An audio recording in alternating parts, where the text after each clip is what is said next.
ਸਵਾਗਤ ਹੈ ਦੋਸਤੋ ਤੁਹਾਡਾ ਆਪਣਾ ਸਾਂਝਾ ਪੰਜਾਬ ਟੀਵੀ ਤੇ ਮੈਂ ਭੁਪਿੰਦਰ ਸਿੰਘ ਸੱਜਣ। ਦੋਸਤੋ ਕੋਈ ਨਵੀਂ ਗੱਲ ਨਹੀਂ ਹੈਗੀ ਜਿਹੜੀ ਅੱਜ ਕਰਨ ਜਾ ਰਹੇ ਹੈਗੇ ਆ। ਅੱਜ ਤੋਂ ਪਹਿਲਾਂ ਵੀ ਇਸ ਮੁਲਕ ਦੇ ਵਿੱਚ ਇਦਾਂ ਦੀਆਂ ਘਟਨਾਵਾਂ ਵਾਪਰਦੀਆਂ ਨੇ ਜਿਸ ਘਟਨਾ ਦਾ ਅੱਜ ਆਪਾਂ ਜ਼ਿਕਰ ਕਰਨ ਜਾ ਰਹੇ ਹਾਂ।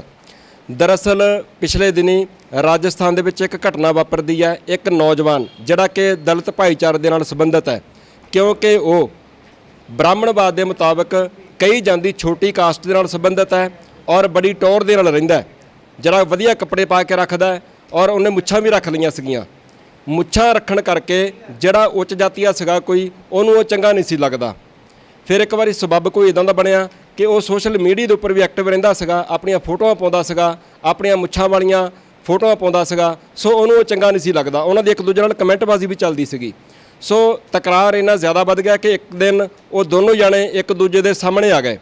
जो सामने आ गए ਤਾਂ ਉੱਚੀ ਕਾਸਟ ਵਾਲਾ ਜਿਹੜਾ ਆਪਣੇ ਆਪ ਨੂੰ ਸਮਝਦਾ ਸੀਗਾ ਉਹਨੇ ਇਹਨੂੰ ਆਖਿਆ, ਕਹਿੰਦਾ ਨਜ਼ਰਾਂ ਝੁਕਾ। ਉਹਨੇ ਨਜ਼ਰ ਨਹੀਂ ਝੁਕਾਈ, ਉਹ ਅੱਗੇ ਲੰਘਦਾ ਰਿਹਾ, ਉਹ ਉਹਦੀ ਅੱਖ ਵਿੱਚ ਅੱਖ ਪਾ ਕੇ ਵੇਖਦਾ ਰਿਹਾ। ਉਸ ਦਿਨ ਵੀ ਝਗੜਾ ਹੋਇਆ ਸੀਗਾ। ਉਸ ਤੋਂ ਬਾਅਦ ਥਾਣੇ ਤੱਕ ਗੱਲ ਪਹੁੰਚੀ ਪਰ ਕੋਈ ਢੁਕਵੀਂ ਕਾਰਵਾਈ ਨਹੀਂ ਹੋਈ। ਜਦੋਂ ਢੁਕਵੀਂ ਕਾਰਵਾਈ ਨਹੀਂ ਹੋਈ ਤਾਂ ਉਹਦੇ ਹੌਸਲੇ ਫਿਰ ਬੁਲੰਦ ਰਹੇ। ਉਹਦੇ ਦਿਮਾਗ 'ਚ ਫਿਰ ਉਹੀ ਕੀੜਾ ਘੁੰਮਦਾ ਰਿਹਾ ਬ੍ਰਾਹਮਣਵਾਦ ਵਾਲਾ। ਉਹਨੇ ਫਿਰ ਉਹਦੇ ਖਿਲਾਫ ਆਪਣੇ ਅੰਦਰ ਜ਼ਹਿਰ ਜਿਹੜਾ ਸੀਗਾ ਬਣ ਰਿਹਾ ਉਹਨੂੰ ਹੋਰ ਬਣ ਲੈਣ ਦਿੱਤਾ। एक दिन फिर इदां दा आया, उन्हें अपने साथी नूं नाल लैके उहदा कतल ही कर दिता।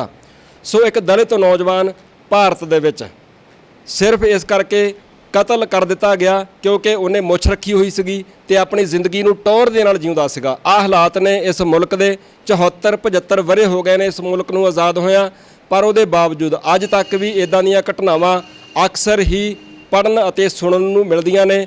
और ये कोई रब करे अखीरली घटना होवे, पर जिद्दां दे हालात हैगे आ, सरकारां दे हालात हैगे आ, लगदा नहीं पई ये घटना अखीरली होऊगी।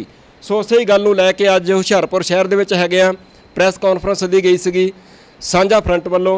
मेरे नाल करनैल सिंह लवली जी हैगे ने, लारेंस चौधरी जी हैगे ने, बाकी विकास हंस जी हैगे ने, होर सारे सांझा फ्रंट दे आगू हैगे ने। आपां उन्हां नाल गलबात कर लैंदे आ। सब तो पहलां लारेंस चौधरी जी की कहना चाहुंदे हो जिहड़ी राजस्थान दे विच घटना वापरी है और अज तुसीं प्रैस कॉन्फ्रेंस कीती है जी? ये ਜਿਹੜਾ ਮਨੂਵਾਦ ਦਾ ਜਿਹੜਾ ਏਜੰਡਾ ਹੈ ਉਹ ਇੱਥੇ ਨਜ਼ਰ ਆ ਰਿਹਾ। ਜਦੋਂ ਦੀ ਕੇਂਦਰ ਦੇ ਵਿੱਚ ਭਾਜਪਾ ਸਰਕਾਰ ਆਈ ਆ ਉਦੋਂ ਤੋਂ SC ST OBC ਤੇ ਘੱਟ ਗਿਣਤੀਆਂ ਤੇ ਹਮਲੇ ਤੇਜ਼ ਹੋਏ ਆ ਜੀ। ਉਹਦਾ ਕਾਰਨ ਕੀ ਆ? ਉਹ ਪੁਰਾਣੀ ਵਿਵਸਥਾ ਨੂੰ ਭਾਰਤ ਦੇ ਵਿੱਚ ਲਾਗੂ ਕਰਨਾ ਚਾਹੁੰਦੇ, ਉਹੀ ਵਰਨ ਵਿਵਸਥਾ ਦੇ ਅਧੀਨ ਸਾਰਾ ਸਿਸਟਮ ਲਿਆਉਣਾ ਚਾਹੁੰਦੇ ਆ। ਨਾਗਪੁਰ ਦੇ ਵਿੱਚ RSS ਜਿਹੜੀ ਆ ਉਹ ਰਾਜਧਾਨੀ ਬਣਾਉਣੀ ਚਾਹੁੰਦੀ ਆ ਨਾਗਪੁਰ ਨੂੰ ਭਾਰਤ ਦੀ, ਤੇ ਉੱਥੇ ਜਿਹੜਾ ਮਨੁਸਮ੍ਰਿਤੀ ਗ੍ਰੰਥ ਉਹ ਰੱਖਣਾ ਚਾਹੁੰਦਾ। ਇਸ ਕਰਕੇ ਇਹ ਇੱਕ ਸੁਨੇਹਾ ਆ ਉਹਨਾਂ ਵੱਲੋਂ। ਜਤਿੰਦਰ ਮੇਘਵਾਲ ਦਾ ਜਿਹੜਾ ਕਤਲ ਆ ਉਹ ਭਾਰਤ ਦੇ ਸਾਰੇ SC ST OBC ਤੇ ਘੱਟ ਗਿਣਤੀਆਂ ਨੂੰ ਸੁਨੇਹਾ ਕਿ ਭਾਈ ਤਿਆਰ ਹੋ ਜਾਓ, ਜਿੱਥੋਂ ਤੁਸੀਂ ਆਏ ਆ ਉੱਥੇ ਲੈ ਕੇ ਜਾਣਾ ਤੁਹਾਨੂੰ। ਇਸ ਕਰਕੇ ਇਸ ਘਟਨਾ ਨੂੰ ਅੰਜਾਮ ਦਿੱਤਾ ਗਿਆ। ਨਹੀਂ ਤਾਂ ਇਹ ਆਜ਼ਾਦ ਮੁਲਕ ਆ, ਇੱਥੇ ਸੰਵਿਧਾਨ ਆ, ਹਰ ਇੱਕ ਨੂੰ ਖਾਣ ਪੀਣ ਦਾ, ਪਹਿਨਣ ਦਾ, ਬੋਲਣ ਦਾ ਬਰਾਬਰ ਦਾ ਅਧਿਕਾਰ ਭਾਰਤ ਰਤਨ ਬਾਬਾ ਸਾਹਿਬ ਡਾਕਟਰ ਅੰਬੇਦਕਰ ਜੀ ਨੇ ਦਿੱਤਾ। ਪਰ ਜੇ ਬਾਰ-ਬਾਰ ਅਜਿਹੀਆਂ ਘਟਨਾਵਾਂ ਹੋ ਰਹੀਆਂ ਇਹਦਾ ਮਤਲਬ ਸਟੇਟ ਫੇਲ ਆ। ਸਟੇਟ ਸਪੌਂਸਰ ਇਹ ਸਾਰਾ ਕੁਝ ਹੋ ਰਿਹਾ। ਸਟੇਟ ਬੁਰੀ ਤਰ੍ਹਾਂ ਫੇਲ ਆ ਕਿ ਹਾਥਰਸ ਦੇ ਵਿੱਚ ਇੱਕ ਐਸੀ ਲੜਕੀ ਦੇ ਨਾਲ ਬਲਾਤਕਾਰ ਹੋ ਜਾਂਦਾ, ਉਹਨਾਂ ਨੂੰ ਨਿਆਂ ਦੇਣ ਦੀ ਬਜਾਏ ਪਰਿਵਾਰ ਦੀ ਮਰਜ਼ੀ ਦੇ ਖਿਲਾਫ ਤੇਲ ਪਾ ਕੇ ਸੰਸਕਾਰ ਕੀਤਾ ਜਾਂਦਾ। ਇਹ ਆਜ਼ਾਦ ਭਾਰਤ ਦੀਆਂ ਘਟਨਾਵਾਂ ਨੇ। ਸੋ ਮੁੱਛਾਂ ਤੋਂ ਕਤਲ। ਫਿਰ ਜੇ ਬੋਲਣ ਦੀ ਆਜ਼ਾਦੀ ਆ ਸੰਵਿਧਾਨ ਦੇ ਤਹਿਤ ਕਿ we have to express our motions, ਤੇ ਜੇ ਸਾਨੂੰ ਬੋਲਣ ਦੀ ਆਜ਼ਾਦੀ ਹੈ ਤੇ ਫਿਰ ਜੇ ਇੱਕ ਮੈਨੇਜਰ ਨੇ ਆਪਣਾ ਕਮੈਂਟ ਕਰ ਦਿੱਤਾ ਦੀ ਕਸ਼ਮੀਰ ਫਾਈਲ ਫਿਲਮ ਤੇ ਕਿ ਕਸ਼ਮੀਰ ਫਾਈਲ ਫਿਲਮ ਦੇ ਵਿੱਚ ਜਿਹੜੀਆਂ ਗੱਲਾਂ ਦਿਖਾਈਆਂ ਜਾ ਰਹੀਆਂ ਉਹ ਤਾਂ ਇੱਕ ਸਮੇਂ ਦੀ ਗੱਲ ਸੀ ਕਸ਼ਮੀਰੀ ਪੰਡਤਾਂ ਤੇ ਜੋ ਵੀ ਕੁਝ ਹੋਇਆ, ਹਾਲਾਂਕਿ ਉਹ ਸੱਚਾਈ ਨਹੀਂ ਆ। ਸੱਚਾਈ ਉਹਦੇ ਉਲਟ ਆ ਜਿਹੜੀ ਦੀ ਕਸ਼ਮੀਰ ਫਾਈਲ ਫਿਲਮ 'ਚ ਦਿਖਾਈ ਜਾ ਰਹੀ। ਪਰ ਜੋ ਭਾਰਤ 'ਚ ਇਸ ਵੇਲੇ ਹੋ ਰਿਹਾ ਉਹ ਤਾਂ ਉਹ ਤੋਂ ਕਿਤੇ ਜ਼ਿਆਦਾ ਖਤਰਨਾਕ ਆ। ਉਹ ਤੋਂ ਜ਼ਿਆਦਾ ਜਿਹੜੇ ਅਤਿਆਚਾਰ ਹੋ ਰਹੇ ਆ, ਗਊ ਹੱਤਿਆਵਾਂ ਦੀ ਨਾਂ ਹੇਠ ਇੱਕ ਕਮਿਊਨਿਟੀ ਨੂੰ ਟਾਰਗੇਟ ਕੀਤਾ ਜਾਂਦਾ, ਉਹਨਾਂ ਦੀਆਂ ਮਸਜਿਦਾਂ ਨੂੰ ਟਾਰਗੇਟ ਕੀਤਾ ਜਾਂਦਾ, ਉਹਨਾਂ ਦੇ ਪ੍ਰੋਫੈਸ਼ਨ ਨੂੰ ਟਾਰਗੇਟ ਕੀਤਾ ਜਾਂਦਾ, ਫਿਰ ਐਸੀਆਂ ਦੇ ਨਾਲ, ਫਿਰ ਕ੍ਰਿਸਚਨਸ ਦੇ ਨਾਲ। ਅੱਜ ਦਿਨ ਤੁਸੀਂ ਦੇਖ ਸਕਦੇ ਆ ਸੰਵਿਧਾਨ ਦੀ ਆਰਟੀਕਲ 25 ਦੀ ਉਲੰਘਣਾ ਹੋ ਰਹੀ ਆ, ਕਿਉਂਕਿ ਸੰਵਿਧਾਨ ਦੇ ਆਰਟੀਕਲ 25 ਤਾਂ ਇਹ ਕਹਿੰਦਾ ਕਿ ਹਰੇਕ ਵਿਅਕਤੀ ਨੂੰ ਆਜ਼ਾਦੀ ਆ ਕਿਸੇ ਵੀ ਧਰਮ ਨੂੰ ਅਪਣਾ ਸਕਦਾ, ਔਰ ਇਸੇ ਕਰਕੇ ਜੇ ਆਜ਼ਾਦੀ ਆ ਤੇ ਇਸੇ ਕਰਕੇ ਭਾਰਤ ਰਤਨ ਬਾਬਾ ਸਾਹਿਬ ਅੰਬੇਦਕਰ ਨੇ ਹਿੰਦੂ ਧਰਮ ਛੱਡ ਕੇ ਬੁੱਧ ਧਰਮ ਅਪਣਾਇਆ। ਤਾਂ ਜੇ ਭਾਰਤ ਦੇ ਸੰਵਿਧਾਨ ਨਿਰਮਾਤਾ ਨੇ ਹਿੰਦੂ ਧਰਮ ਤਿਆਗ ਕੇ ਬੁੱਧ ਧਰਮ ਅਪਣਾਇਆ, ਤਾਂ ਫਿਰ ਜੇ ਕੋਈ ਵੀ ਵਿਅਕਤੀ ਭਾਰਤ ਦਾ ਕੋਈ ਮੁਸਲਮਾਨ ਬਣਦਾ, ਕੋਈ ਸਿੱਖ ਬਣਦਾ, ਕੋਈ ਕ੍ਰਿਸਚਨ ਬਣਦਾ, ਤਾਂ ਫਿਰ ਇਹਨਾਂ ਨੂੰ ਕੀ ਇਤਰਾਜ਼ ਆ? ਇਹਦਾ ਮਤਲਬ ਵੀ ਇਹ ਧਰਮ ਦੇ ਆਧਾਰ ਤੇ ਟਾਰਗੇਟ ਕਰਕੇ ਸੰਵਿਧਾਨ ਨੂੰ ਜਿਹੜਾ ਤਹਿਸ ਨਹਿਸ ਕਰਨਾ ਚਾਹੁੰਦੇ ਆ, ਉਹ 'ਚ ਅਮੈਂਡਮੈਂਟ ਕਰਨਾ ਚਾਹੁੰਦੇ ਆ, ਔਰ ਸਾਨੂੰ ਤੰਗ ਕਰਨਾ ਚਾਹੁੰਦੇ ਆ। ਇਸੇ ਕਰਕੇ ਕਤਲ ਹੋਇਆ। ਚੌਧਰੀ ਜੀ, ਸਵਾਲ ਇਹ ਆ ਭਈ ਭਾਰਤ ਵਿੱਚ 85% ਆਬਾਦੀ ਉਹਨਾਂ ਲੋਕਾਂ ਦੀ ਆ ਜਿਨ੍ਹਾਂ ਨੂੰ ਉਹ ਕਹਿੰਦੇ ਆ ਕਿ ਇਹ ਛੋਟੀ ਕਾਸਟ ਦੇ ਆ, ਔਰ ਮੇਰਾ ਖਿਆਲ ਆ ਵੀ ਸ਼ਾਇਦ 2.5-3% ਲੋਕ ਉਹ ਆ ਜਿਨ੍ਹਾਂ ਨੂੰ ਆਪਾਂ ਕਹਿੰਦੇ ਵੀ ਉੱਚ ਜਾਤੀ ਆ, ਜਾਂ ਉਹ ਸਮਝਦੇ ਆਪਦੇ ਆਪ ਨੂੰ ਕਿ ਅਸੀਂ ਉੱਚ ਜਾਤੀਆਂ ਆ। ਫਿਰ 2.5-3% ਲੋਕ 85% ਲੋਕਾਂ ਦੇ ਉੱਪਰ ਭਾਰੂ ਕਿਵੇਂ ਪਏ ਹੋਏ ਆ? ਉਹਦਾ ਕਾਰਨ ਹੈ ਕਿ 85% ਜਿਹੜੇ ਆ ਉਹ ਆਪਣੇ ਅਧਿਕਾਰਾਂ ਬਾਰੇ ਸਮਝ ਹੀ ਨਹੀਂ ਰੱਖਦੇ। ਮੈਂ ਤੁਹਾਨੂੰ ਦੱਸਦਾ, ਮੈਨੂੰ ਵੀ ਖੁਦ ਹੈਰਾਨੀ ਹੋ ਰਹੀ ਕਿ ਇੱਕ ਪਾਸੇ ਤਾਂ ਅਸੀਂ ਸਿੱਖ, ਮੁਸਲਿਮ, ਦਲਿਤ, ਈਸਾਈ ਸਾਂਝਾ ਫਰੰਟ ਹਿੰਦੂ ਤਵੀ ਸ਼ਕਤੀਆਂ ਦੇ ਵਿਰੁੱਧ ਲੜ ਰਹੇ, ਪਰ ਸਾਡੇ ਹੀ ਕੁਝ ਭਰਾ ਜਿਹੜੇ ਉਹ ਇਹਨਾਂ ਪਾਰਟੀਆਂ ਵਿੱਚ ਉਹਨਾਂ ਦਾ ਸਾਥ ਦੇ ਰਹੇ ਆ, ਉਹਨਾਂ ਦੇ ਖਾਤੇ 'ਚ ਭੁਗਤ ਰਹੇ ਆ।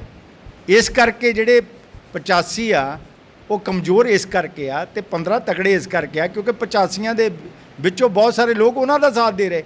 ਪਰ ਮੈਂ ਉਹਨਾਂ ਨੂੰ ਇੱਕ ਗੱਲ ਕਹਿਣਾ ਚਾਹੁੰਦਾ, ਜਿਹੜੇ 15 ਦੇ ਵਿੱਚ ਭੁਗਤ ਰਹੇ ਆ, ਮੈਂ ਉਹਨਾਂ ਨੂੰ ਇੱਕ ਗੱਲ ਕਹਿਣਾ ਚਾਹੁੰਦਾ, ਜਿੱਦਣ ਤੁਹਾਡੇ ਜਿਹੜੇ ਐਸਸੀ ਜਾਂ ਕ੍ਰਿਸਚਨ ਜਾਂ ਮੁਸਲਮਾਨ ਜਿਹੜੇ ਇਹਨਾਂ ਪਾਰਟੀਆਂ 'ਚ ਹਿੰਦੂ ਤਵੀ ਸ਼ਕਤੀਆਂ ਦਾ ਹਿੱਸਾ ਬਣੇ ਹੋ ਨਾ, ਮੈਂ ਉਹਨਾਂ ਭਰਾਵਾਂ ਨੂੰ ਕਹਿਣਾ ਚਾਹੁੰਦਾ, ਜਿੱਦਣ ਤੁਹਾਡੇ ਤੇ ਤੁਹਾਡੇ ਪਰਿਵਾਰਾਂ 'ਤੇ ਹਮਲਾ ਹੋਇਆ ਨਾ, ਤਾਂ ਫਿਰ ਇਹਨਾਂ ਨੇ ਤੁਹਾਡੇ ਨਾਲ ਨਹੀਂ ਖੜੇ ਹੋਣਾ। ਇਸ ਕਰਕੇ ਹਾਲੇ ਵੀ ਸਮਾਂ ਆ ਕਿ ਬਾਬਾ ਸਾਹਿਬ ਦੀ ਵਿਚਾਰਧਾਰਾ ਦਾ ਜਿਹੜਾ ਸੰਦੇਸ਼ ਆ ਉਹਦੇ ਵਿੱਚ ਸ਼ਾਮਲ ਹੋ ਜਾਓ। ਉਹ ਕੀ ਸੰਦੇਸ਼ ਆ? ਪੜ੍ਹੋ, ਜੁੜੋ, ਸੰਘਰਸ਼ ਕਰੋ। ਸਿੱਖ, ਮੁਸਲਿਮ, ਦਲਿਤ, ਈਸਾਈ ਸਾਂਝਾ ਫਰੰਟ ਉਹੀ ਕਰ ਰਿਹਾ, ਤੇ ਅਸੀਂ ਉਹਨਾਂ ਭਰਾਵਾਂ ਨੂੰ ਬੇਨਤੀ ਕਰਦੇ ਕਿ ਦੇਰ ਨਾ ਕਰੋ, 85-15 ਨੂੰ ਸਮਝੋ। ਅੱਜ ਇਸੇ ਕਰਕੇ 85% ਜਿਹੜਾ ਮਾਰ ਖਾ ਰਿਹਾ 15 ਤੋਂ, ਕਿਉਂਕਿ 85% ਲੋਕਾਂ ਨੂੰ ਆਪਣੇ ਅਧਿਕਾਰਾਂ ਦੀ ਪਛਾਣ ਨਹੀਂ, ਉਹਨਾਂ ਨੂੰ ਪਤਾ ਹੀ ਨਹੀਂ ਅਸੀਂ ਜਾਣਾ ਕਿੱਧਰ ਨੂੰ ਆ। ਪਰ ਜਦੋਂ ਉਹਨਾਂ 'ਤੇ ਹਮਲਾ ਹੁੰਦਾ ਫੇਰ ਅਕਲ ਆਉਂਦੀ ਆ। ਤਾਂ ਅਸੀਂ ਨਹੀਂ ਚਾਹੁੰਦੇ ਕਿ ਹਮਲੇ ਕਰਾ ਕੇ ਇੱਕ ਹੋਵੋ। ਹਮਲਿਆਂ ਤੋਂ ਪਹਿਲਾਂ ਹੀ ਸਾਡੀ ਅਪੀਲ ਆ ਉਹਨਾਂ ਨੂੰ ਕਿ ਭਾਈ ਇਹ ਜਿਹੜਾ ਵਰਨ ਵਿਵਸਥਾ ਇਹ ਤੋਂ ਬਚ ਜਾਓ ਤੇ 85 ਦੇ ਵਿੱਚ ਆਓ। ਤਦ ਹਮਲੇ ਹੋ ਰਹੇ 85 ਤੇ।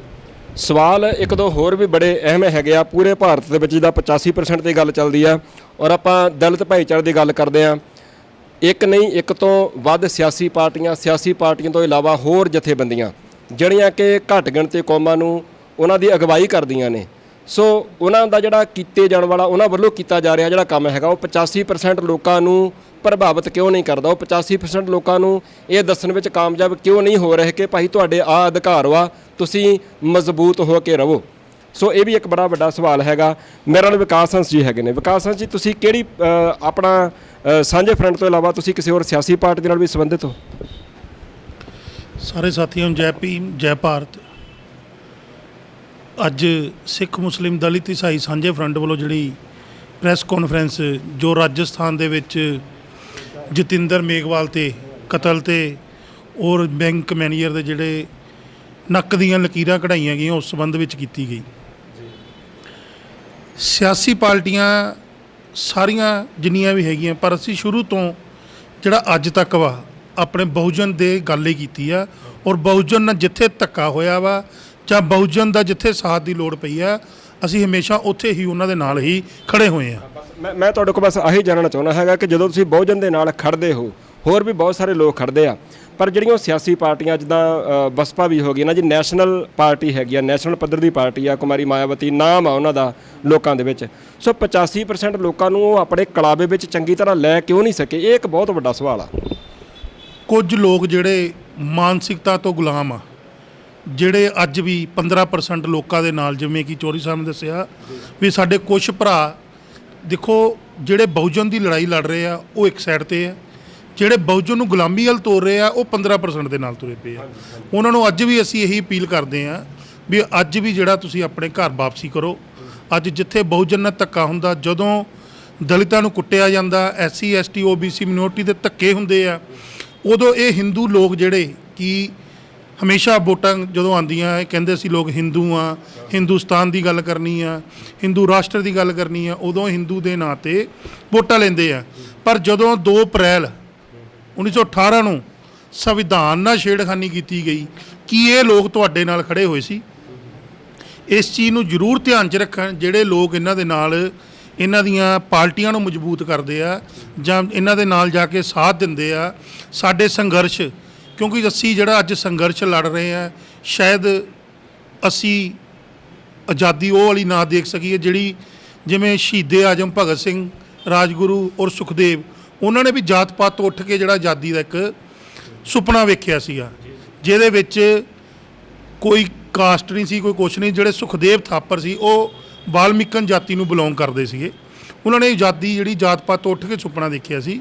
ਪਰ ਜਿਹੜੇ ਇਹ ਲੋਕ ਆ, ਇਹ ਸਿਰਫ ਲੋਕਾਂ ਨੂੰ ਹਿੰਦੂ ਨਾਮ ਲੈ ਕੇ ਗੁਲਾਮ ਬਣਾ ਰਹੇ ਆ ਔਰ ਹਿੰਦੂ ਰਾਸ਼ਟਰ ਘੋਸ਼ਿਤ ਕਰਨਾ ਚਾਹੁੰਦੇ ਆ। ਸਾਡੀ ਇਹੀ ਅਪੀਲ ਆ, ਜਿਹੜੇ ਸਾਡੇ ਸੱਜਣ ਮਿੱਤਰ ਭੈਣ ਭਰਾ ਜਿਹੜੇ ਵੀ ਇਹਨਾਂ ਦੇ ਨਾਲ ਆ, ਉਹ ਇਹਨਾਂ ਤੋਂ ਪਿੱਛੇ ਹਟ ਕੇ ਬਹੁਜਨ ਦੀ ਗੱਲ ਕਰਨ। ਇਹੀ ਅਪੀਲ ਆ। ਧੰਨਵਾਦ। ਵਿਕਾਸ ਜੀ, ਇੱਕ ਸਵਾਲ ਹੋਰ ਹੈਗਾ। ਆਪਾਂ ਦੇਖਦੇ ਹਾਂ ਜਿੰਨੇ ਵੀ ਸੱਜਣ ਗੱਲਬਾਤ ਨੂੰ ਸੁਣ ਰਹੇ ਨੇ, ਤੁਸੀਂ ਵੀ ਜ਼ਰੂਰ ਆਪਣੀ ਰਾਏ ਦਿਓ ਕਮੈਂਟ ਬਾਕਸ ਦੇ ਵਿੱਚ ਜਾ ਕੇ ਕਮੈਂਟ ਕਰਕੇ। ਇੱਕ ਵਿਚਾਰਧਾਰਾ, ਇੱਕ ਤੋਂ ਵਧੇਰੇ ਵਿਚਾਰਧਾਰਾਵਾਂ ਹੋ ਸਕਦੀਆਂ ਨੇ। ਮੁੱਖ ਰੂਪ ਦੇ ਵਿੱਚ 2 ਵਿਚਾਰਧਾਰਾ ਹੋ ਗਈਆਂ। ਆਪਾਂ ਮੰਨ ਲਓ ਇੱਕ ਵਿਚਾਰਧਾਰਾ ਉਹ ਆ ਜਿਹੜੀ ਵਿਚਾਰਧਾਰਾ ਚੰਗੀ ਆ, ਜਿਹਨੂੰ ਆਪਾਂ ਚੰਗੀ ਕਹਿ ਸਕਦੇ ਆ, ਜਿਹੜੀ ਪੂਰੀ ਮਨੁੱਖ ਜਾਤੀ ਨੂੰ ਆਪਣੇ ਕਲਾਵੇ ਵਿੱਚ ਲੈਂਦੀ ਆ। ਇੱਕ ਵਿਚਾਰਧਾਰਾ ਉਹ ਆ ਜਿਹੜੀ ਵਿਚਾਰਧਾਰਾ 6500 ਅਲੱਗ-ਅਲੱਗ ਜਾਤਾਂ ਦੇ ਵਿੱਚ ਤੁਹਾਨੂੰ ਵੰਡਦੀ ਆ। ਆਹ ਨੀਵਾਂ ਆ, ਆਹ ਉੱਚਾ ਆ, ਆਹ ਕਾਲਾ ਆ, ਆਹ ਗੋਰਾ ਆ, ਆਹ ਗਰੀਬ ਆ, ਆਹ ਅਮੀਰ ਆ। ਸੋ ਵੱਖ-ਵੱਖ ਕਾਸਟਾਂ ਦੇ ਵਿੱਚ ਵੰਡ ਕੇ ਇੱਕ ਉਹ ਵਿਚਾਰਧਾਰਾ ਹੈਗੀ ਆ। ਸੋ ਇਦਾਂ ਦੇ ਹਾਲਾਤਾਂ ਵਿੱਚ ਵਿਕਾਸ ਜੀ, ਤੁਸੀਂ ਦੇਖੋ, ਮੈਂ ਵੇਖਦਾ ਸਾਡੇ ਸਾਹਮਣੇ ਬਹੁਤ ਇਦਾਂ ਦੀਆਂ ਚੀਜ਼ਾਂ ਆਉਂਦੀਆਂ ਨੇ। कुछ धार्मिक स्थान उत्थे बकायदा बाहर बोर्ड लगे होंगे आ कि यहाँ पर शूद्रों का प्रवेश मना है। और फिर बहुत सारे दलित भाईचारे जिदा तुसीं आख्या कि अज्ञानता आ, एक चौधरी साहब ने भी आख्या अज्ञानता बस ला लो ਜਾਂ ਜਿੱਦਾਂ ਮਰਜ਼ੀ ਉਹ ਉੱਥੇ ਜਾਂਦੇ ਆ। ਕਈ ਵਾਰ ਉਹਨਾਂ ਨੂੰ ਕੁੱਟਿਆ ਵੀ ਜਾਂਦਾ ਹੈਗਾ। ਇੱਦਾਂ ਦੀਆਂ ਘਟਨਾਵਾਂ ਵੀ ਸਾਹਮਣੇ ਆਉਂਦੀਆਂ ਨੇ। ਉਸ ਵੇਲੇ ਫਿਰ ਤੁਹਾਨੂੰ ਜ਼ਾਹਰ ਆ ਕਿ ਹਰੇਕ ਨੂੰ ਤਕਲੀਫ ਹੁੰਦੀ ਹੋਊਗੀ, ਦੁੱਖ ਵੀ ਹੁੰਦਾ ਹੋਊਗਾ, ਹੈ ਨਾ। ਕੁਝ ਕਹਿਣਾ ਚਾਹੁੰਦੇ ਉਹਨਾਂ ਲੋਕਾਂ ਨੂੰ ਵੀ ਉਹ ਤਾਂ ਤੁਹਾਨੂੰ ਖੁਦ ਕਹਿ ਰਹੇ ਆ ਕਿ ਤੁਹਾਡਾ ਇੱਥੇ ਪ੍ਰਵੇਸ਼ ਕਰਨਾ ਮਨਾ ਹੈ, ਫਿਰ ਤੁਸੀਂ ਉੱਥੇ ਜਾਂਦੇ ਕੀ ਕਰਨ? ਮੈਂ ਪਹਿਲਾਂ ਵੀ ਇੱਕ ਗੱਲ ਦੱਸੀ ਵੀ ਉਹ ਲੋਕ ਆ ਜਿਹੜੇ ਮਾਨਸਿਕ ਤੌਰ ਤੇ ਗੁਲਾਮ ਹੋ ਚੁੱਕੇ ਆ। ਔਰ ਜਿਹਨੂੰ ਬਾਬਾ ਸਾਹਿਬ ਕਹਿੰਦੇ ਸੀ ਵੀ ਜਾ ਕੇ ਤੁਸੀਂ ਆਪਣੀ ਕੰਧਾਂ ਤੇ ਲਿਖ ਦਿਓ ਵੀ ਤੁਸੀਂ ਇਸ ਦੇਸ਼ ਦੇ ਸ਼ਾਸਕ ਹੋ, ਪਰ ਉਹਨਾਂ ਨੇ ਉਹ ਜਿਹੜਾ ਬਾਬਾ ਸਾਹਿਬ ਦਾ ਕਹਿਣਾ ਸੀ ਉਹਨੂੰ ਨਾ ਸਵੀਕਾਰ ਕਰਦੇ ਹੋਏ ਉਹਨਾਂ ਨੇ ਗੁਲਾਮੀ ਵਾਲਾ ਰਸਤਾ ਫੜਿਆ। ਜਿਹੜੇ ਲੋਕ ਗੁਲਾਮੀ ਦੇ ਜੰਜੀਰਾਂ 'ਚ ਵੜ ਚੁੱਕੇ ਆ, ਮੇਰਾ ਖਿਆਲ ਆ ਵੀ ਉਹ ਛੇਤੀ ਨਿਕਲਣਾ ਬਾਹਰ ਨਹੀਂ ਪਸੰਦ ਕਰੂਗੇ। ਪਰ ਫਿਰ ਵੀ ਸਾਡੀ ਅਪੀਲ ਆ, ਸਾਡਾ ਸੰਘਰਸ਼ ਜਿਹੜਾ ਵਾ ਬਹੁਜਨਾਂ ਦੀ ਲੜਾਈ ਵਾਸਤੇ ਚੱਲਦਾ ਆ ਰਿਹਾ ਔਰ ਚੱਲਦਾ ਰਹੂਗਾ। ਸਾਡੀ ਇਹੀ ਅਪੀਲ ਆ ਵੀ ਜਿੰਨਾ ਜਲਦੀ ਹੋ ਸਕਦਾ ਉਹ ਆਪਣੇ ਘਰ ਵਾਪਸੀ ਕਰਨ, ਆਪਣੇ ਘਰਾਂ ਵੱਲ ਆਉਣ, ਸੰਘਰਸ਼ 'ਚ ਆਉਣ। ਬਹੁਜਨ ਜਿੱਥੇ ਦਲਿਤ, ਸਿੱਖ, ਮੁਸਲਿਮ, ਈਸਾਈਆਂ ਨਾਲ ਧੱਕਾ ਹੋ ਰਿਹਾ, ਉੱਥੇ ਆ ਕੇ ਉਹਨਾਂ ਦੀ ਆਵਾਜ਼ ਨੂੰ ਜਿਹੜਾ ਬੁਲੰਦ ਕਰਨ। ਵਾਪਸ ਘਰ ਨੂੰ ਵਾਪਸ ਆਉਣ ਵੀਰ ਹੋਰਾਂ ਦਾ ਕਹਿਣਾ ਹੈਗਾ। ਕਰਨੈਲ ਸਿੰਘ ਲਵਲੀ ਜੀ ਹੈਗੇ ਨੇ। ਲਵਲੀ ਜੀ, ਕੀ ਕਹਿਣਾ ਚਾਹੁੰਦੇ ਹੋ ਜਿਹੜੀ ਤੁਸੀਂ ਅੱਜ ਦੀ ਪ੍ਰੈਸ ਕਾਨਫਰੰਸ ਰੱਖੀ ਆ, ਜਾਂ ਤੁਹਾਨੂੰ ਲੱਗਦਾ ਕਿ ਤੁਹਾਡੇ ਜ਼ਿਹਨ ਵਿੱਚ ਕੇਵਲ ਇਹ ਇੱਕ ਘਟਨਾ ਜਿਹੜੀ ਹੈਗੀ ਆ ਇਹ ਘੁੰਮਦੀ ਪਈ ਆ ਵੀ ਆਪਾਂ ਇਸ ਇੱਕ ਘਟਨਾ ਦਾ ਪਰਿਵਾਰ ਨੂੰ ਇਨਸਾਫ ਮਿਲ ਜਾਵੇ, ਜਾਂ ਤੁਹਾਡਾ ਧਿਆਨ ਇਹ ਤੋਂ ਹਟ ਕੇ, ਇੱਕ ਘਟਨਾ ਤੋਂ ਹਟ ਕੇ ਸਾਰੇ ਪਾਸੇ ਘੁੰਮਦਾ ਪਿਆ ਹੈਗਾ ਕਿ ਸਮੁੱਚੇ ਰੂਪ ਦੇ ਵਿੱਚ ਸਾਰਾ ਸਿਸਟਮ ਠੀਕ ਹੋਣਾ ਚਾਹੀਦਾ? ਦੇਖੋ, ਸਿਸਟਮ ਦੀ ਜਿਹੜੀ ਗੱਲ ਵਾ ਦੁਨੀਆ ਦੇ, ਮੈਂ ਹੁਣੇ ਸੋਚਦਾ ਸੀ ਬੈਠਾ ਜੋ ਤੁਸੀਂ ਸਵਾਲ ਪੁੱਛ ਰਹੇ ਸੀਗੇ, ਪੂਰੀ ਦੁਨੀਆ ਦੇ ਵਿੱਚ ਮੈਨੂੰ ਨਹੀਂ ਲੱਗਦਾ ਕਿਤੇ ਮਿਸਾਲ ਮਿਲਦੀ ਹੋਊਗੀ ਕਿ ਗੁਰੂ ਗ੍ਰੰਥ ਸਾਹਿਬ ਜੀ ਦੇ ਵਿੱਚ 35 ਮਹਾਂਪੁਰਖਾਂ ਦੀ ਜਿਹੜੀ ਬਾਣੀ ਦਰਜ ਵਾ। ਉਹਨਾਂ ਨੂੰ ਗੁਰੂ ਸਾਹਿਬਾਨ ਵੀ ਕਹਿ ਲਈਏ, ਉਹਨਾਂ ਨੂੰ ਭਗਤ ਵੀ ਕਹਿ ਲਈਏ, ਉਹਨਾਂ ਨੂੰ ਜੋ ਮਰਜ਼ੀ ਨਾਮਾਂ ਨਾਲ ਅਸੀਂ ਸੰਬੋਧਨ ਕਰੀਏ, ਤੇ 250 ਸਾਲ ਦਾ ਸਮਾਂ 35 ਮਹਾਂਪੁਰਖਾਂ ਨੂੰ ਲੱਗਾ। ਇੱਥੇ ਤੱਕ ਅੱਜ ਜੇ ਅਸੀਂ ਬੈਠੇ ਆ ਨਾ, ਅਸੀਂ ਸਾਰੇ ਜੁੜ ਕੇ ਬੈਠੇ ਹੋਵਾਂ। ਜੇ ਅਸੀਂ ਬਾਬਾ ਸਾਹਿਬ ਅੰਬੇਦਕਰ ਜੀ ਦੀ ਗੱਲ ਕਰਦੇ ਹਾਂ ਤੇ ਸੰਤ ਜਰਨੈਲ ਸਿੰਘ ਭਿੰਡਰਾਂ ਵਾਲਿਆਂ ਦੀ ਗੱਲ ਕਰਦੇ ਹਾਂ, ਜਾਂ ਅਸੀਂ ਹੋਰ ਜਿਹੜੇ ਸਾਡੇ ਯੋਧੇ ਹੋਏ ਆ ਜਿਨ੍ਹਾਂ ਨੇ ਮਤਲਬ ਘੱਟ ਗਿਣਤੀ ਕੌਮਾਂ, ਦਲਿਤਾਂ ਦੇ ਹੱਕਾਂ ਦੇ ਲਈ ਆਵਾਜ਼ ਬੁਲੰਦ ਕੀਤੀ ਆ, ਉਹਦੇ ਪਿੱਛੇ ਇੱਕ ਬਹੁਤ ਵੱਡਾ ਇਤਿਹਾਸ ਪਿਆ।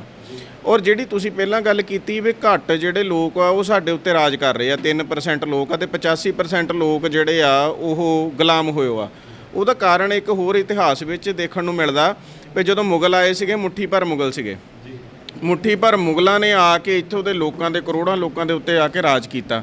ਦੂਜੇ ਨੰਬਰ ਦੇ ਉੱਤੇ ਕਿ ਪਾਰਲੀਮੈਂਟ ਦੇ ਵਿੱਚ ਜਦੋਂ ਪਹਿਲੀ ਵਾਰ 47 ਤੋਂ ਬਾਅਦ ਕੋਈ ਇਲੈਕਸ਼ਨ ਨਹੀਂ ਹੋਈ, ਪਾਰਲੀਮੈਂਟ ਵਿੱਚ ਬਿਨਾਂ ਇਲੈਕਸ਼ਨ ਤੋਂ ਆਪਣੇ ਬੰਦੇ ਪਹਿਲਾਂ ਹੀ ਫਿੱਟ ਕਰ ਦਿੱਤੇ ਗਏ। ਇਹ ਸੋ ਜਿਹੜੀ ਇਹ ਜੋ ਹਾਲਾਤ ਬਣੇ ਆ ਇਹ ਕੋਈ ਨਵੇਂ ਨਹੀਂ ਹੈਗੇ, ਪੁਰਾਣੇ ਹਜ਼ਾਰਾਂ ਸਦੀਆਂ ਤੋਂ ਚੱਲਦੇ ਆ ਰਹੇ ਆ। ਜਦੋਂ ਤੱਕ ਉਹ 35 ਮਹਾਂਪੁਰਖਾਂ ਦਾ ਗੁਰੂ ਸਾਹਿਬਾਨਾਂ ਦਾ ਸਿਧਾਂਤ ਜਿਹੜਾ ਕਾਨੂੰਨਨ ਤੌਰ ਤੇ ਇਸ ਖਿੱਤੇ ਦੇ ਉੱਤੇ ਖਾਸ ਕਰ ਪੰਜਾਬ ਦੇ ਉੱਤੇ ਲਾਗੂ ਨਹੀਂ ਹੋ ਜਾਂਦਾ, ਗੁਰੂਆਂ ਦਾ ਜਿਹੜਾ ਸਿਧਾਂਤ ਆ, ਉਦੋਂ ਤੱਕ ਜਿਹੜੇ ਇਹ ਹਾਲਾਤ ਵਾ ਇਹ ਬਣਦੇ ਰਹੂਗੇ। ਠੀਕ, ਉਦੋਂ ਤੱਕ ਹਾਲਾਤ ਬਣਦੇ ਰਹਿਣਗੇ। ਤੁਸੀਂ ਪੰਜਾਬ ਦੀ ਗੱਲ ਕੀਤੀ ਆ, ਪਰ ਪੰਜਾਬ ਤੋਂ ਬਾਹਰ ਇਦਾਂ ਦੀਆਂ ਘਟਨਾਵਾਂ ਵਾਪਰਦੀਆਂ ਨੇ। ਜਿਹੜੀ ਹੁਣ ਵੀ ਘਟਨਾ ਵਾਪਰੀ ਆ ਪੰਜਾਬ ਤੋਂ ਬਾਹਰ ਰਾਜਸਥਾਨ ਦੇ ਵਿੱਚ ਹੀ ਵਾਪਰੀ ਹੈਗੀ ਆ। ਤੇ ਕੀ ਲੱਗਦਾ ਤੁਹਾਨੂੰ ਭਈ ਪਰਿਵਾਰ ਦੇ ਨਾਲ ਤੁਹਾਨੂੰ ਸੰਪਰਕ ਕਰਨਾ ਚਾਹੀਦਾ? ਕਿਉਂਕਿ ਗੱਲ ਇਹ ਹੁੰਦੀ ਆ ਕਿ ਆਪਾਂ ਮੰਗ ਕਰਦੇ ਆ ਉਹਨਾਂ ਦੇ ਕੋਲੋਂ ਭਈ ਸਾਨੂੰ ਇਨਸਾਫ ਦਿੱਤਾ ਜਾਵੇ। ਫਿਰ ਆਪਾਂ ਇਹ ਵੀ ਸੋਚਦੇ ਹੈਗੇ ਆ ਕਿ ਜਿਨ੍ਹਾਂ ਦੇ ਕੋਲੋਂ ਤੁਸੀਂ ਮੰਗ ਕਰਦੇ ਹੋ ਉਹਨਾਂ ਨੂੰ, ਤੇ ਤੁਸੀਂ ਖੁਦ ਕਹਿ ਰਹੇ ਹੋ, ਚੌਧਰੀ ਸਾਹਿਬ ਵੀ ਕਹਿ ਕੇ ਹਟਿਆ ਕਿ ਉਹਨਾਂ ਨੂੰ ਸ਼ਹਿ ਹੈਗੀ ਆ। ਤੇ ਤੁਹਾਨੂੰ ਲੱਗਦਾ ਕਿ ਸੁਪਰੀਮ ਕੋਰਟ ਦੇ ਵਿੱਚ ਜਾਂ ਹਾਈ ਕੋਰਟ ਦੇ ਵਿੱਚ ਜਾਂ ਸੈਸ਼ਨ ਕੋਰਟ ਦੇ ਵਿੱਚ ਜਾਂ ਲੋਅਰ ਕੋਰਟ ਦੇ ਵਿੱਚ ਜਦੋਂ ਤੁਹਾਡੇ ਇਦਾਂ ਦੇ ਕੇਸ ਜਾਂਦੇ ਆ ਤਾਂ ਉੱਥੇ ਤੁਹਾਡੀ ਸੁਣਵਾਈ ਵਧੀਆ ਤਰੀਕੇ ਨਾਲ ਹੁੰਦੀ ਆ? ਉਹ ਵੀ ਉਦੋਂ ਜਦੋਂ ਤੁਸੀਂ ਪਰਿਵਾਰ ਦੇ ਪਿੱਛੇ ਨਹੀਂ ਖੜੇ ਹੁੰਦੇ ਤਾਂ ਕਿੰਨੀ ਔਖੀ ਹੁੰਦੀ ਹੈ ਲੜਾਈ ਲੜਨੀ? ਦੇਖੋ, ਸੁਪਰੀਮ ਕੋਰਟ, ਹਾਈ ਕੋਰਟ ਜਾਂ ਹੋਰ ਜਿਹੜੀਆਂ ਸਟੇਟ ਦੇ ਥਿੰਕ ਟੈਂਕ ਵਾ ਕਹਿ ਲਓ, ਸਟੇਟ ਦੇ ਅਧੀਨ ਜਿਹੜੇ ਕੰਮ ਕਰਦੇ ਆ, ਇਹਨਾਂ ਨੇ ਕੰਮ ਤਾਂ ਉਹਨਾਂ ਦਾ ਹੀ ਕਰਨਾ ਜਿਹੜੇ ਮਤਲਬ 47 ਤੋਂ ਬਾਅਦ ਬਿਨਾਂ ਵੋਟਾਂ ਤੋਂ ਪਾਰਲੀਮੈਂਟ ਵਿੱਚ ਬਹੁਮਤ ਲੈ ਕੇ ਬਹਿ ਗਏ ਹੋ ਸੀਗੇ। ਇਹ ਵਿਚਾਰਧਾਰਾ ਦੀ ਲੜਾਈ ਆ, ਪਿੱਛੇ ਵਿਚਾਰਧਾਰਾ ਤਾਂ ਉਹੀ ਕੰਮ ਕਰਦੀ ਹੈ, ਚਿਹਰੇ ਬਦਲੇ ਆ। ਸੁਪਰੀਮ ਕੋਰਟ, ਹਾਈ ਕੋਰਟ ਦੇ ਵਿੱਚੋਂ ਦੱਸੋ ਕਿੱਥੇ ਇਨਸਾਫ ਮਿਲਿਆ ਅੱਜ ਤੱਕ? 1984 ਦਾ ਕਤਲੇਆਮ ਹੋਇਆ, ਹਜ਼ਾਰਾਂ ਲੋਕ ਸੁਪਰੀਮ ਕੋਰਟ ਦੇ ਮੋਹਰੇ ਕਤਲ ਕੀਤੇ ਗਏ, ਸਿੱਖ ਜਿਹੜੇ ਸੀਗੇ। ਮੁਸਲਮਾਨਾਂ ਦਾ ਗੁਜਰਾਤ ਦੇ ਵਿੱਚ ਕਤਲੇਆਮ ਹੋਇਆ, ਉੜੀਸਾ ਦੇ ਵਿੱਚ ਕ੍ਰਿਸਚਨਾਂ ਦਾ ਕਤਲੇਆਮ ਹੋਇਆ, ਦਲਿਤਾਂ ਦੇ ਨਾਲ ਰੋਜ਼ ਹੋ ਰਿਹਾ। ਕੋਰਟਾਂ ਕਿੱਥੇ ਬੈਠੀਆਂ? ਕੋਰਟਾਂ ਦੇ ਉੱਤੇ ਕੋਈ ਆਸ ਨਹੀਂ। ਉਹ ਜੇ ਕੋਰਟਾਂ ਇੰਨੇ ਜੋਗੇ ਹੁੰਦੀਆਂ ਜਾਂ ਕਾਨੂੰਨ ਇੰਨੇ ਜੋਗਾ ਹੁੰਦਾ ਤੇ ਅੱਜ ਸਾਨੂੰ ਇਦਾਂ ਬੈਠ ਕੇ ਉਹ ਸਰਕਾਰ ਦਾ ਵਿਰੋਧ ਨਾ ਕਰਨਾ ਪੈਂਦਾ। ਜੇ ਇੰਨੇ ਜੋਗੇ ਹੁੰਦੇ, ਇੱਥੇ ਕੋਈ ਆਸ ਨਹੀਂ। ਉਹ ਇੱਥੇ ਸਿਰਫ ਇੱਕੋ ਹੀ ਹੱਲ ਵਾ ਕਿ ਅਸੀਂ ਸਾਰਾ ਭਾਈਚਾਰਾ, ਘੱਟ ਗਿਣਤੀ ਕੌਮਾਂ, ਦਲਿਤ, ਮੂਲ ਨਿਵਾਸੀ, ਅਸੀਂ ਇੱਕ ਮੰਚ ਤੇ ਇਕੱਠੇ ਹੋ ਕੇ ਜਿਹੜੀ ਆਪਣੀ ਆਵਾਜ਼ ਬੁਲੰਦ ਕਰਦੇ ਰਹੀਏ। ਫਿਰ ਇਹ ਜਿਹੜੇ ਲੋਕ ਆ ਇਹਨਾਂ ਨੂੰ ਅਸੀਂ ਪਿੱਛੇ ਧੱਕਣ ਦੇ ਵਿੱਚ ਕਾਮਯਾਬ ਹੋ ਸਕਦੇ ਹਾਂ। ਲਵਲੀ ਜੀ, ਅਖੀਰਲਾ ਸਵਾਲ, ਜਿਨ੍ਹਾਂ ਦੇ ਇੱਥੇ ਦਿਮਾਗ ਦੇ ਵਿੱਚ ਇਹਦਾ ਕੀੜਾ ਵੜਿਆ ਹੋਇਆ ਉੱਚ ਜਾਤ ਦਾ ਵੀ ਅਸੀਂ ਕਾਸਟ ਕਰਕੇ ਉੱਚੇ ਆ, ਹੈ ਨਾ। ਆਪਾਂ ਭਗਤ ਕਬੀਰ ਜੀ ਦੀ ਬਾਣੀ ਜਦੋਂ ਆਪਾਂ ਪੜ੍ਹਦੇ ਹਾਂ ਤੇ ਉਹ ਤੇ ਟਣਕਾ ਕੇ ਕਹਿੰਦੇ ਆ ਕਿ ਜੋ ਤੂੰ ਬ੍ਰਾਹਮਣੀ ਜਾਇਆ ਤਾਂ ਆਨ ਬਾਟ ਕਾਹੀ ਨਹੀਂ ਆਇਆ, ਹੈ ਨਾ। ਵੀ ਤੇਰੀ ਵੀ ਪੈਦਾਇਸ਼ ਦਾ ਰਸਤਾ ਉਹੀ ਆ ਤੇ ਮੇਰੀ ਵੀ ਪੈਦਾਇਸ਼ ਦਾ ਰਸਤਾ ਵੀ ਉਹੀ ਆ। ਭਈ ਤੁਮ ਕਤ ਬਾਹਮਣ ਹਮ ਕਤ ਸ਼ੂਦ। ਸੋ ਇੱਕ ਉਹ ਗੱਲ ਹੈਗੀ ਆ ਗੁਰਮਤਿ ਦੀ ਵਿਚਾਰਧਾਰਾ। ਇੱਕ ਉਹ ਵਿਚਾਰਧਾਰਾ ਨੂੰ ਅਪਣਾਏ ਹੋਏ ਲੋਕ ਜਿਨ੍ਹਾਂ ਨੂੰ ਇਹ ਲੱਗਦਾ ਕਿ ਮੈਂ ਉੱਚੀ ਕਾਸਟ ਦਾ, ਮੇਰੇ ਮੂਹਰੇ ਮੁੱਛ ਨੂੰ ਤਾ ਦੇ ਰਿਹਾ ਕੋਈ, ਹੈ, ਜਾਂ ਮੇਰੇ ਮੂਹਰੇ ਕੋਈ ਟੌਰ ਦੇ ਨਾਲ ਖੜਾ, ਜਾਂ ਮੇਰੀ ਅੱਖ ਵਿੱਚ ਅੱਖ ਪਾ ਕੇ ਕੋਈ ਦੇਖ ਰਿਹਾ ਹੈਗਾ। ਜਿਨ੍ਹਾਂ ਦੇ ਦਿਮਾਗ ਵਿੱਚ ਉੱਚ ਜਾਤ ਦਾ ਕੀੜਾ ਵੜਿਆ ਹੋਇਆ, ਉਹਨਾਂ ਨੂੰ ਕੁਝ ਕਹਿਣਾ ਚਾਹੁੰਦੇ ਹੋ ਪਿਆਰ ਜਿਹੇ ਦੇ ਨਾਲ? ਸ਼ਾਇਦ ਕਿਸੇ ਦੇ ਉੱਪਰ ਕੋਈ ਅਸਰ ਹੋ ਜਾਏ। ਦੇਖੋ, ਮੈਂ ਜਿਹੜੀ ਪਹਿਲਾਂ ਗੱਲ ਕਰਕੇ ਹਟਿਆ ਵੀ ਦੁਨੀਆ ਦੇ ਵਿੱਚ ਕਿਤੇ ਮਿਸਾਲ ਨਹੀਂ ਮਿਲਦੀ ਵੀ 35 ਮਹਾਂਪੁਰਖਾਂ ਨੂੰ, ਅਲੱਗ-ਅਲੱਗ ਜਾਤੀਆਂ ਦੇ, ਅਲੱਗ-ਅਲੱਗ ਧਰਮਾਂ ਦੇ ਲੋਕਾਂ ਨੂੰ ਸਮੂਹਕ ਕਰਕੇ ਉਹਨਾਂ ਦੀ ਬਾਣੀ ਨੂੰ ਗੁਰੂ ਗ੍ਰੰਥ ਸਾਹਿਬ ਵਿੱਚ ਦਰਜ ਕੀਤਾ। ਔਰ ਦੁਨੀਆ ਦੇ ਵਿੱਚ ਸਭ ਤੋਂ ਵੱਡੀ ਮਿਸਾਲ ਆ, ਜੇਕਰ ਅਸੀਂ ਗੁਰੂ ਗ੍ਰੰਥ ਸਾਹਿਬ ਜੀ ਦੇ ਸਿਧਾਂਤ ਉੱਤੇ ਚੱਲਣ ਲੱਗ ਪਈਏ, ਅਸਲ ਵਿੱਚ ਕੱਲਾ ਪੜ੍ਹਨ ਤੱਕ ਸੀਮਤ ਨਾ ਰਹੀਏ, ਅਸਲ ਵਿੱਚ ਸਿਧਾਂਤ ਤੱਕ ਚੱਲਣ ਲੱਗ ਪਈਏ, ਤਾਂ ਇਹ ਜਿਹੜਾ ਜਾਤ ਪਾਤ ਦਾ ਕੀੜਾ ਇਹ ਖਤਮ ਹੋ ਸਕਦਾ। ਇਹ ਉਦੋਂ ਤੱਕ ਖਤਮ ਨਹੀਂ ਹੋਣਾ ਜਦੋਂ ਤੱਕ ਜਿਹੜੇ ਲੋਕ ਰਾਜ ਕਰ ਰਹੇ ਆ, ਜਿਹੜਾ ਤੁਹਾਨੂੰ ਨਾਮ ਲੈ ਕੇ ਉਹ ਸੰਬੋਧਨ ਕਰ ਰਹੇ ਆ, ਉਸੇ ਨਾਮ ਨੂੰ ਅਸੀਂ ਫਕਰ ਨਾਲ ਕਹਿ ਰਹੇ ਆ ਵੀ ਅਸੀਂ ਫਲਾਨੀ ਜਾਤ ਦੇ ਆ। ਇਹ ਨਾਮ ਤੁਹਾਡਾ ਥੋੜ੍ਹੀ ਹੈ, ਤੁਹਾਡੀ ਤਾਂ ਕੋਈ ਜਾਤ ਹੀ ਨਹੀਂ। ਜਾਤ ਤਾਂ ਸਿਰਫ ਗੁਰਬਾਣੀ ਦੇ ਵਿੱਚ ਵੀ ਇਸ ਗੱਲ ਦਾ ਫਰਮਾਨ ਆ ਵੀ ਜਿਹੜੀ ਤੇਰੇ ਅੰਦਰ ਜੋਤ ਆ ਨਾ ਉਹਨੂੰ ਪਹਿਚਾਣ। ਜੋਤ ਤਾਂ ਸਾਰਿਆਂ ਵਿੱਚ ਇੱਕੋ ਹੀ ਵੱਸਦੀ ਹੈ ਨਾ, ਇੱਕ ਦੀ ਜੋਤ ਵਾ। ਇਹ ਜਿਹੜੇ ਜਾਤੀ ਦੇ ਲੈਵਲ ਲਾਇਆ, ਇਹ ਉਹਨਾਂ ਲੋਕਾਂ ਨੇ ਲਾਇਆ ਜਿਹੜੇ ਵਰਣ ਵਿਵਸਥਾ ਦੇ ਵਿੱਚੋਂ ਇਹ ਸਿਸਟਮ, ਇੱਕ ਢਾਂਚਾ ਜਿਹੜਾ ਨਿਕਲਿਆ ਵਾ। ਜੇਕਰ ਇਸ ਢਾਂਚੇ ਨੂੰ ਖਤਮ ਕਰਨਾ ਤੇ ਗੁਰੂ ਸਾਹਿਬ ਨੇ ਜਿਹੜਾ ਢਾਂਚਾ ਸਾਨੂੰ ਦਿੱਤਾ, 250 ਸਾਲ ਲਾ ਕੇ ਸਿਰਾਂ ਦੇ ਮੁੱਲ ਪਏ ਆ, ਬੰਦ ਕਟਾਏ ਗਏ, ਖੋਪੜੀਆਂ ਤੇ ਚੜ੍ਹੇ, ਮਤਲਬ ਖੋਪੜੀਆਂ ਲੋਹਾਈਆਂ ਗਈਆਂ, ਚਰਖੜੀਆਂ ਤੇ ਚੜ੍ਹੇ ਆ ਜਿਹੜੇ ਸਿੰਘ। ਇਹ ਜਿਹੜਾ ਢਾਂਚਾ, ਇਹ ਜਿਹੜਾ ਸਿਧਾਂਤ ਆ ਸੱਭੇ ਸਾਂਝੀਵਾਲਤਾ ਦਾ, ਜਦ ਤੱਕ ਇਹਨੂੰ ਨਹੀਂ ਅਪਣਾਉਂਦੇ। ਹੁਣ ਬਾਬਾ ਸਾਹਿਬ ਦੀ ਗੱਲ ਚੱਲ ਰਹੀ ਸੀ, ਬਾਬਾ ਡਾਕਟਰ BR ਅੰਬੇਦਕਰ ਸਾਹਿਬ ਦੀ ਗੱਲ ਚੱਲਦੀ ਸੀ। ਉਹਨਾਂ ਨੇ ਕਿਉਂ ਬੁੱਧ ਧਰਮ ਵੱਲ ਨੂੰ ਉਹ ਚਲੇ ਗਏ? ਉਹਨਾਂ ਨੂੰ ਪਤਾ ਸੀ ਜਿਹੜਾ ਇਹ ਲੈਵਲ ਲਾਇਆ ਗਿਆ ਦਲਿਤ ਹੋਣ ਦਾ, ਵੀ ਅਸੀਂ ਤਾਂ ਦਲਿਤ ਹੈ ਨਹੀਂ, ਨਾ ਅਸੀਂ ਉੱਚ ਜਾਤੀ ਦੇ, ਨਾ ਅਸੀਂ ਦਲਿਤ ਵਾਂ।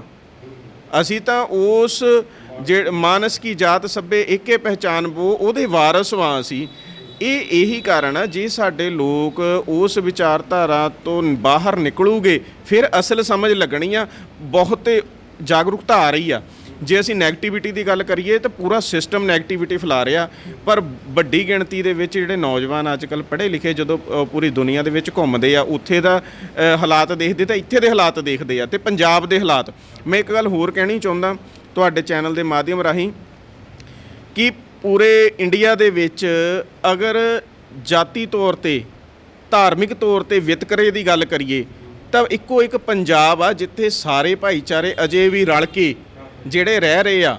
ਔਰ ਇੱਥੇ ਜਿਹੜੀ ਘੱਟ ਗਿਣਤੀ ਕੌਮਾਂ ਤੇ ਦਲਿਤਾਂ ਦੇ ਉੱਤੇ ਅਤਿਆਚਾਰ ਦੀ ਜਾਂ ਜ਼ੁਲਮ ਦੀ ਜਿਹੜੀ ਰੇਸ਼ੋ ਆ ਉਹ ਨਾ ਮਾਤਰ ਆ।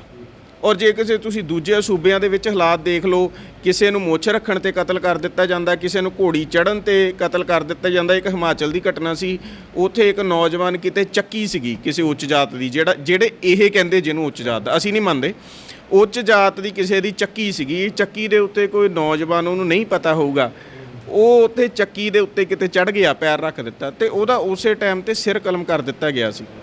ਸੋ ਇਹੋ ਜਿਹੀਆਂ ਜਿਹੜੀਆਂ ਘਟਨਾਵਾਂ ਇਹ ਤਾਂ ਹੀ ਹੋ ਸਕਦਾ ਜੇ ਅਸੀਂ ਆਪਣੇ ਰਹਿਬਰਾਂ, ਆਪਣੇ ਮਹਾਂਪੁਰਸ਼ਾਂ ਦਾ ਇਤਿਹਾਸ ਪੜ੍ਹਾਂਗੇ, ਉਹਨਾਂ ਦੇ ਦੱਸੇ ਰਸਤੇ 'ਤੇ ਚੱਲਾਂਗੇ। ਔਰ ਜਦ ਤੱਕ ਉਹ ਜਿਹੜਾ ਗੁਰੂ ਸਾਹਿਬਾਨਾਂ ਦਾ ਸਿਧਾਂਤ ਹੈ ਇੱਥੇ ਇਸ ਖਿੱਤੇ 'ਤੇ ਕਾਨੂੰਨਨ ਤੌਰ 'ਤੇ ਲਾਗੂ ਨਹੀਂ ਹੋ ਜਾਂਦਾ, ਉਨੀ ਦੇਰ ਤੱਕ ਇਹ ਜਿਹੜੇ ਹਮਲੇ ਆ ਘੱਟ ਗਿਣਤੀ ਕੌਮਾਂ, ਦਲਿਤਾਂ 'ਤੇ ਇਹ ਹੁੰਦੇ ਰਹੂਗੇ। ਪਰ ਜਿਹੜੇ ਉਹਨਾਂ ਧਾਰਮਿਕ ਗ੍ਰੰਥਾਂ ਤੋਂ ਅਗਵਾਈ ਲੈਂਦੇ ਹੈਗੇ, ਆਪਾਂ ਹਿੰਦੂਤਵ ਦੀ ਗੱਲ ਇੱਥੇ ਚੱਲ ਰਹੀ ਸੀਗੀ, ਹੁਣ ਉਹਨਾਂ ਦੇ ਧਾਰਮਿਕ ਗ੍ਰੰਥਾਂ ਦੇ ਵਿੱਚ ਲਿਖਿਆ ਹੋਇਆ ਆ ਵੀ ਬ੍ਰਾਹਮਣ, ਖੱਤਰੀ, ਵੈਸ਼ ਤੇ ਸ਼ੂਦਰ, ਉਹਨਾਂ ਦੇ ਤਾਂ ਧਾਰਮਿਕ ਉਹਨਾਂ ਨੂੰ ਤਾਂ ਸਿੱਖਿਆ ਹੀ ਉੱਥੋਂ ਮਿਲਦੀ ਆ, ਉਹਨਾਂ ਨੂੰ ਤਾਂ ਗਿਆਨ ਉੱਥੋਂ ਹਾਸਲ ਹੁੰਦਾ ਹੈਗਾ ਆ। ਉਹਨਾਂ ਦੇ ਨਾਲ ਫਿਰ ਤੁਹਾਡੀ ਭਾਈਚਾਰਕ ਸਾਂਝ ਇੱਥੇ ਕਿੱਦਾਂ ਕਾਇਮ ਰਹੂਗੀ? ਇਹ ਤਾਂ ਵੀ ਚੱਲਦਾ ਰਹੂਗਾ ਇੱਦਾਂ ਹੀ। ਦੇਖੋ, ਗੁਰੂ ਸਾਹਿਬਾਨਾਂ ਤੋਂ ਲੈ ਕੇ ਵੀ ਬਹੁਤ ਕੁਝ ਉਸ ਟਾਈਮ 'ਤੇ ਵੀ ਹੋਇਆ। ਜਿਹੜਾ ਪਹਾੜੀ ਰਾਜਿਆਂ ਵੱਲੋਂ ਹਮਲਾ ਕੀਤਾ ਸੀ ਗੁਰੂ ਗੋਬਿੰਦ ਸਿੰਘ ਮਹਾਰਾਜ ਦੇ ਉੱਤੇ, ਅਨੰਦਪੁਰ ਸਾਹਿਬ ਦੇ ਕਿਲ੍ਹੇ ਦੀ ਆਪਾਂ ਗੱਲ ਕਰੀਏ, ਉਹਦੇ ਉੱਤੇ ਵੀ ਬਹੁਤ ਸਾਰੇ ਕਾਰਨ ਇਹੋ ਜਿਹੇ ਸੀਗੇ। ਔਰ ਇਹ ਜਿਹੜੀ ਲੜਾਈ ਹੈ ਵਿਚਾਰਧਾਰਾ ਦੀ ਹਜ਼ਾਰਾਂ ਸਾਲ ਪਹਿਲਾਂ ਵੀ ਚੱਲਦੀ ਸੀ ਔਰ ਗਾਹਾਂ ਵੀ ਇਹ ਚੱਲਦੀ ਰਹਿਣੀ ਆ। ਕਿਉਂਕਿ ਜਿਹੜੇ ਉਹ ਲੋਕ ਆ ਜਿਹੜੇ ਸਿਰਫ ਇੱਕ ਕਾਸਟ ਨੂੰ ਜਾਂ ਇੱਕ ਧਰਮ ਨੂੰ ਹੀ ਸੁਪਰੀਮ ਦੱਸ ਕੇ ਜੀਣਾ ਚਾਹੁੰਦੇ ਆ, ਬਾਕੀਆਂ ਨੂੰ ਪੈਰਾਂ ਥੱਲੇ ਦਰੜਨਾ ਚਾਹੁੰਦੇ ਆ, ਉਹਨਾਂ ਦੇ ਨਾਲ ਜਿਹੜਾ ਟਕਰਾਅ ਇਹ ਸਦੀਆਂ ਤੱਕ ਹੁੰਦਾ ਹੀ ਰਹੂਗਾ ਜਦੋਂ ਤੱਕ ਜਿਹੜੇ ਇੱਥੇ ਦੇ ਲੋਕ ਆ ਉਹ ਆਪਣੀ ਆਜ਼ਾਦੀ ਪ੍ਰਾਪਤ ਨਹੀਂ ਕਰ ਲੈਂਦੇ। ਕਿਉਂਕਿ ਗੱਲ ਇਹ ਆ ਕਿ ਜਿਹੜੀਆਂ ਵੀ, ਜੇ ਆਪਾਂ ਗੁਰੂ ਸਾਹਿਬਾਨਾਂ ਦੀ ਗੱਲ ਕਰਦੇ ਹਾਂ ਜਾਂ ਮੁਸਲਿਮ ਭਾਈਚਾਰੇ ਦੀ ਗੱਲ ਕਰਦੇ ਹਾਂ, ਦਲਿਤ ਭਾਈਚਾਰੇ ਦੀ ਗੱਲ ਕਰਦੇ ਹਾਂ, ਤੇ ਗੁਰੂ ਸਾਹਿਬਾਨਾਂ ਨੇ ਬਹੁਤ ਸਾਲ ਪਹਿਲਾਂ ਉਹ ਰਾਜ ਸਥਾਪਿਤ ਕਰਕੇ ਦਿਖਾਤਾ ਇਸ ਖਿੱਤੇ ਦੇ ਉੱਤੇ। ਅਸੀਂ ਬਹੁਤ ਹੋਰ ਦੁਨੀਆ ਦਾ ਇਤਿਹਾਸ ਪੜ੍ਹਦੇ ਹਾਂ, ਜੇਕਰ ਇਸ ਖਿੱਤੇ ਦੇ ਉੱਤੇ ਰਾਜ ਕੀਤਾ ਸਿਰਫ ਸਿੱਖਾਂ ਨੇ ਰਾਜ ਕੀਤਾ, ਮਹਾਰਾਜਾ ਰਣਜੀਤ ਸਿੰਘ ਦਾ, ਬਾਬਾ ਬੰਦਾ ਸਿੰਘ ਬਹਾਦਰ ਦੇ ਰਾਜ ਵਿੱਚ ਇੱਕ ਵੀ ਕਿਸੇ ਮਨੁੱਖ ਦੇ ਨਾਲ ਜਾਤੀ ਤੌਰ 'ਤੇ, ਧਾਰਮਿਕ ਤੌਰ 'ਤੇ ਕੋਈ ਵੀ ਵਿਤਕਰਾ ਨਹੀਂ ਹੋਇਆ। ਉਹੋ ਜਿਹਾ ਰਾਜ ਇੱਥੇ ਸਥਾਪਿਤ ਕਰਨ ਦੀ ਲੋੜ ਆ। ਔਰ ਅਸੀਂ ਇਹ ਬੇਨਤੀ ਕਰਦੇ ਹਾਂ ਘੱਟ ਗਿਣਤੀ ਕੌਮਾਂ ਦੇ ਵਿੱਚ ਜਿਹੜੇ ਹੋਰ ਭਾਈਚਾਰਿਆਂ ਦੇ ਲੋਕ ਆ, ਇਹ ਜਾਤੀ ਵਾਲਾ ਜਿਹੜਾ ਕੋਡ ਆ ਇਹਨੂੰ ਕੱਢ ਕੇ, ਧਰਮ ਦੇ ਨਾਂ 'ਤੇ ਜਿਹੜੀ ਨਫ਼ਰਤ ਆ ਉਹਨੂੰ ਕੱਢ ਕੇ ਅਸੀਂ ਗੁਰੂ ਸਾਹਿਬਾਨਾਂ ਦੇ ਦਰਸਾਏ ਹੋਏ ਰਾਹ 'ਤੇ ਚੱਲੀਏ, ਤਾਂ ਹੀ ਅਸੀਂ ਇੱਕ ਵਧੀਆ ਇੱਥੇ ਇਸ ਖਿੱਤੇ ਦੇ ਉੱਤੇ ਭਾਈਚਾਰਕ ਸਾਂਝ ਜਿਹੜੀ ਪੈਦਾ ਕਰ ਸਕਦੇ ਹਾਂ। ਸੋ ਇੱਕ ਵੀਰ ਹੋਰ ਹੈਗੇ ਨੇ, ਆਪਾਂ ਦਲਿਤ ਭਾਈਚਾਰੇ ਦੇ ਨਾਲ ਸੰਬੰਧਿਤ, ਕਿਉਂਕਿ ਜਿਹੜਾ ਸਾਂਝਾ ਫਰੰਟ ਹੈਗਾ ਸਿੱਖ, ਈਸਾਈ, ਦਲਿਤ ਤੇ ਮੁਸਲਮਾਨ, ਇਹ ਸਾਰੇ ਵੀਰਾਂ ਦਾ ਸਾਂਝਾ ਇੱਕ ਫਰੰਟ ਹੈਗਾ ਹੁਸ਼ਿਆਰਪੁਰ ਸ਼ਹਿਰ ਦੇ ਵਿੱਚ, ਜਿਹੜਾ ਵੱਖ-ਵੱਖ ਜਦੋਂ ਵੀ ਕੋਈ ਸਮੱਸਿਆ ਆਉਂਦੀ ਹੈ ਤੇ ਉਹਦੇ ਸੰਬੰਧ ਵਿੱਚ ਇਹ ਪ੍ਰੋਟੈਸਟ ਵੀ ਕਰਦੇ ਆ, ਧਰਨੇ ਵੀ ਲਾਉਂਦੇ ਹੈਗੇ ਆ, ਪ੍ਰੈਸ ਕਾਨਫਰੰਸ ਕਰਕੇ ਆਪਣੀ ਆਵਾਜ਼ ਵੀ ਜਿਹੜੀ ਆ ਉਹ ਬੁਲੰਦ ਕਰਦੇ ਹੈਗੇ ਆ। ਮੇਰੇ ਨਾਲ ਵੀਰ ਹੈਗੇ ਨੇ ਖਲੀਲ ਅਹਿਮਦ, ਆਪਾਂ ਦੋ ਕੁ ਗੱਲਾਂ ਉਹਨਾਂ ਨਾਲ ਵੀ ਕਰ ਲੈਂਦੇ ਆ ਕਿਉਂਕਿ ਬਾਕੀ ਸਾਰੇ ਵੀਰਾਂ ਨਾਲ ਗੱਲ ਕੀਤੀ ਆ।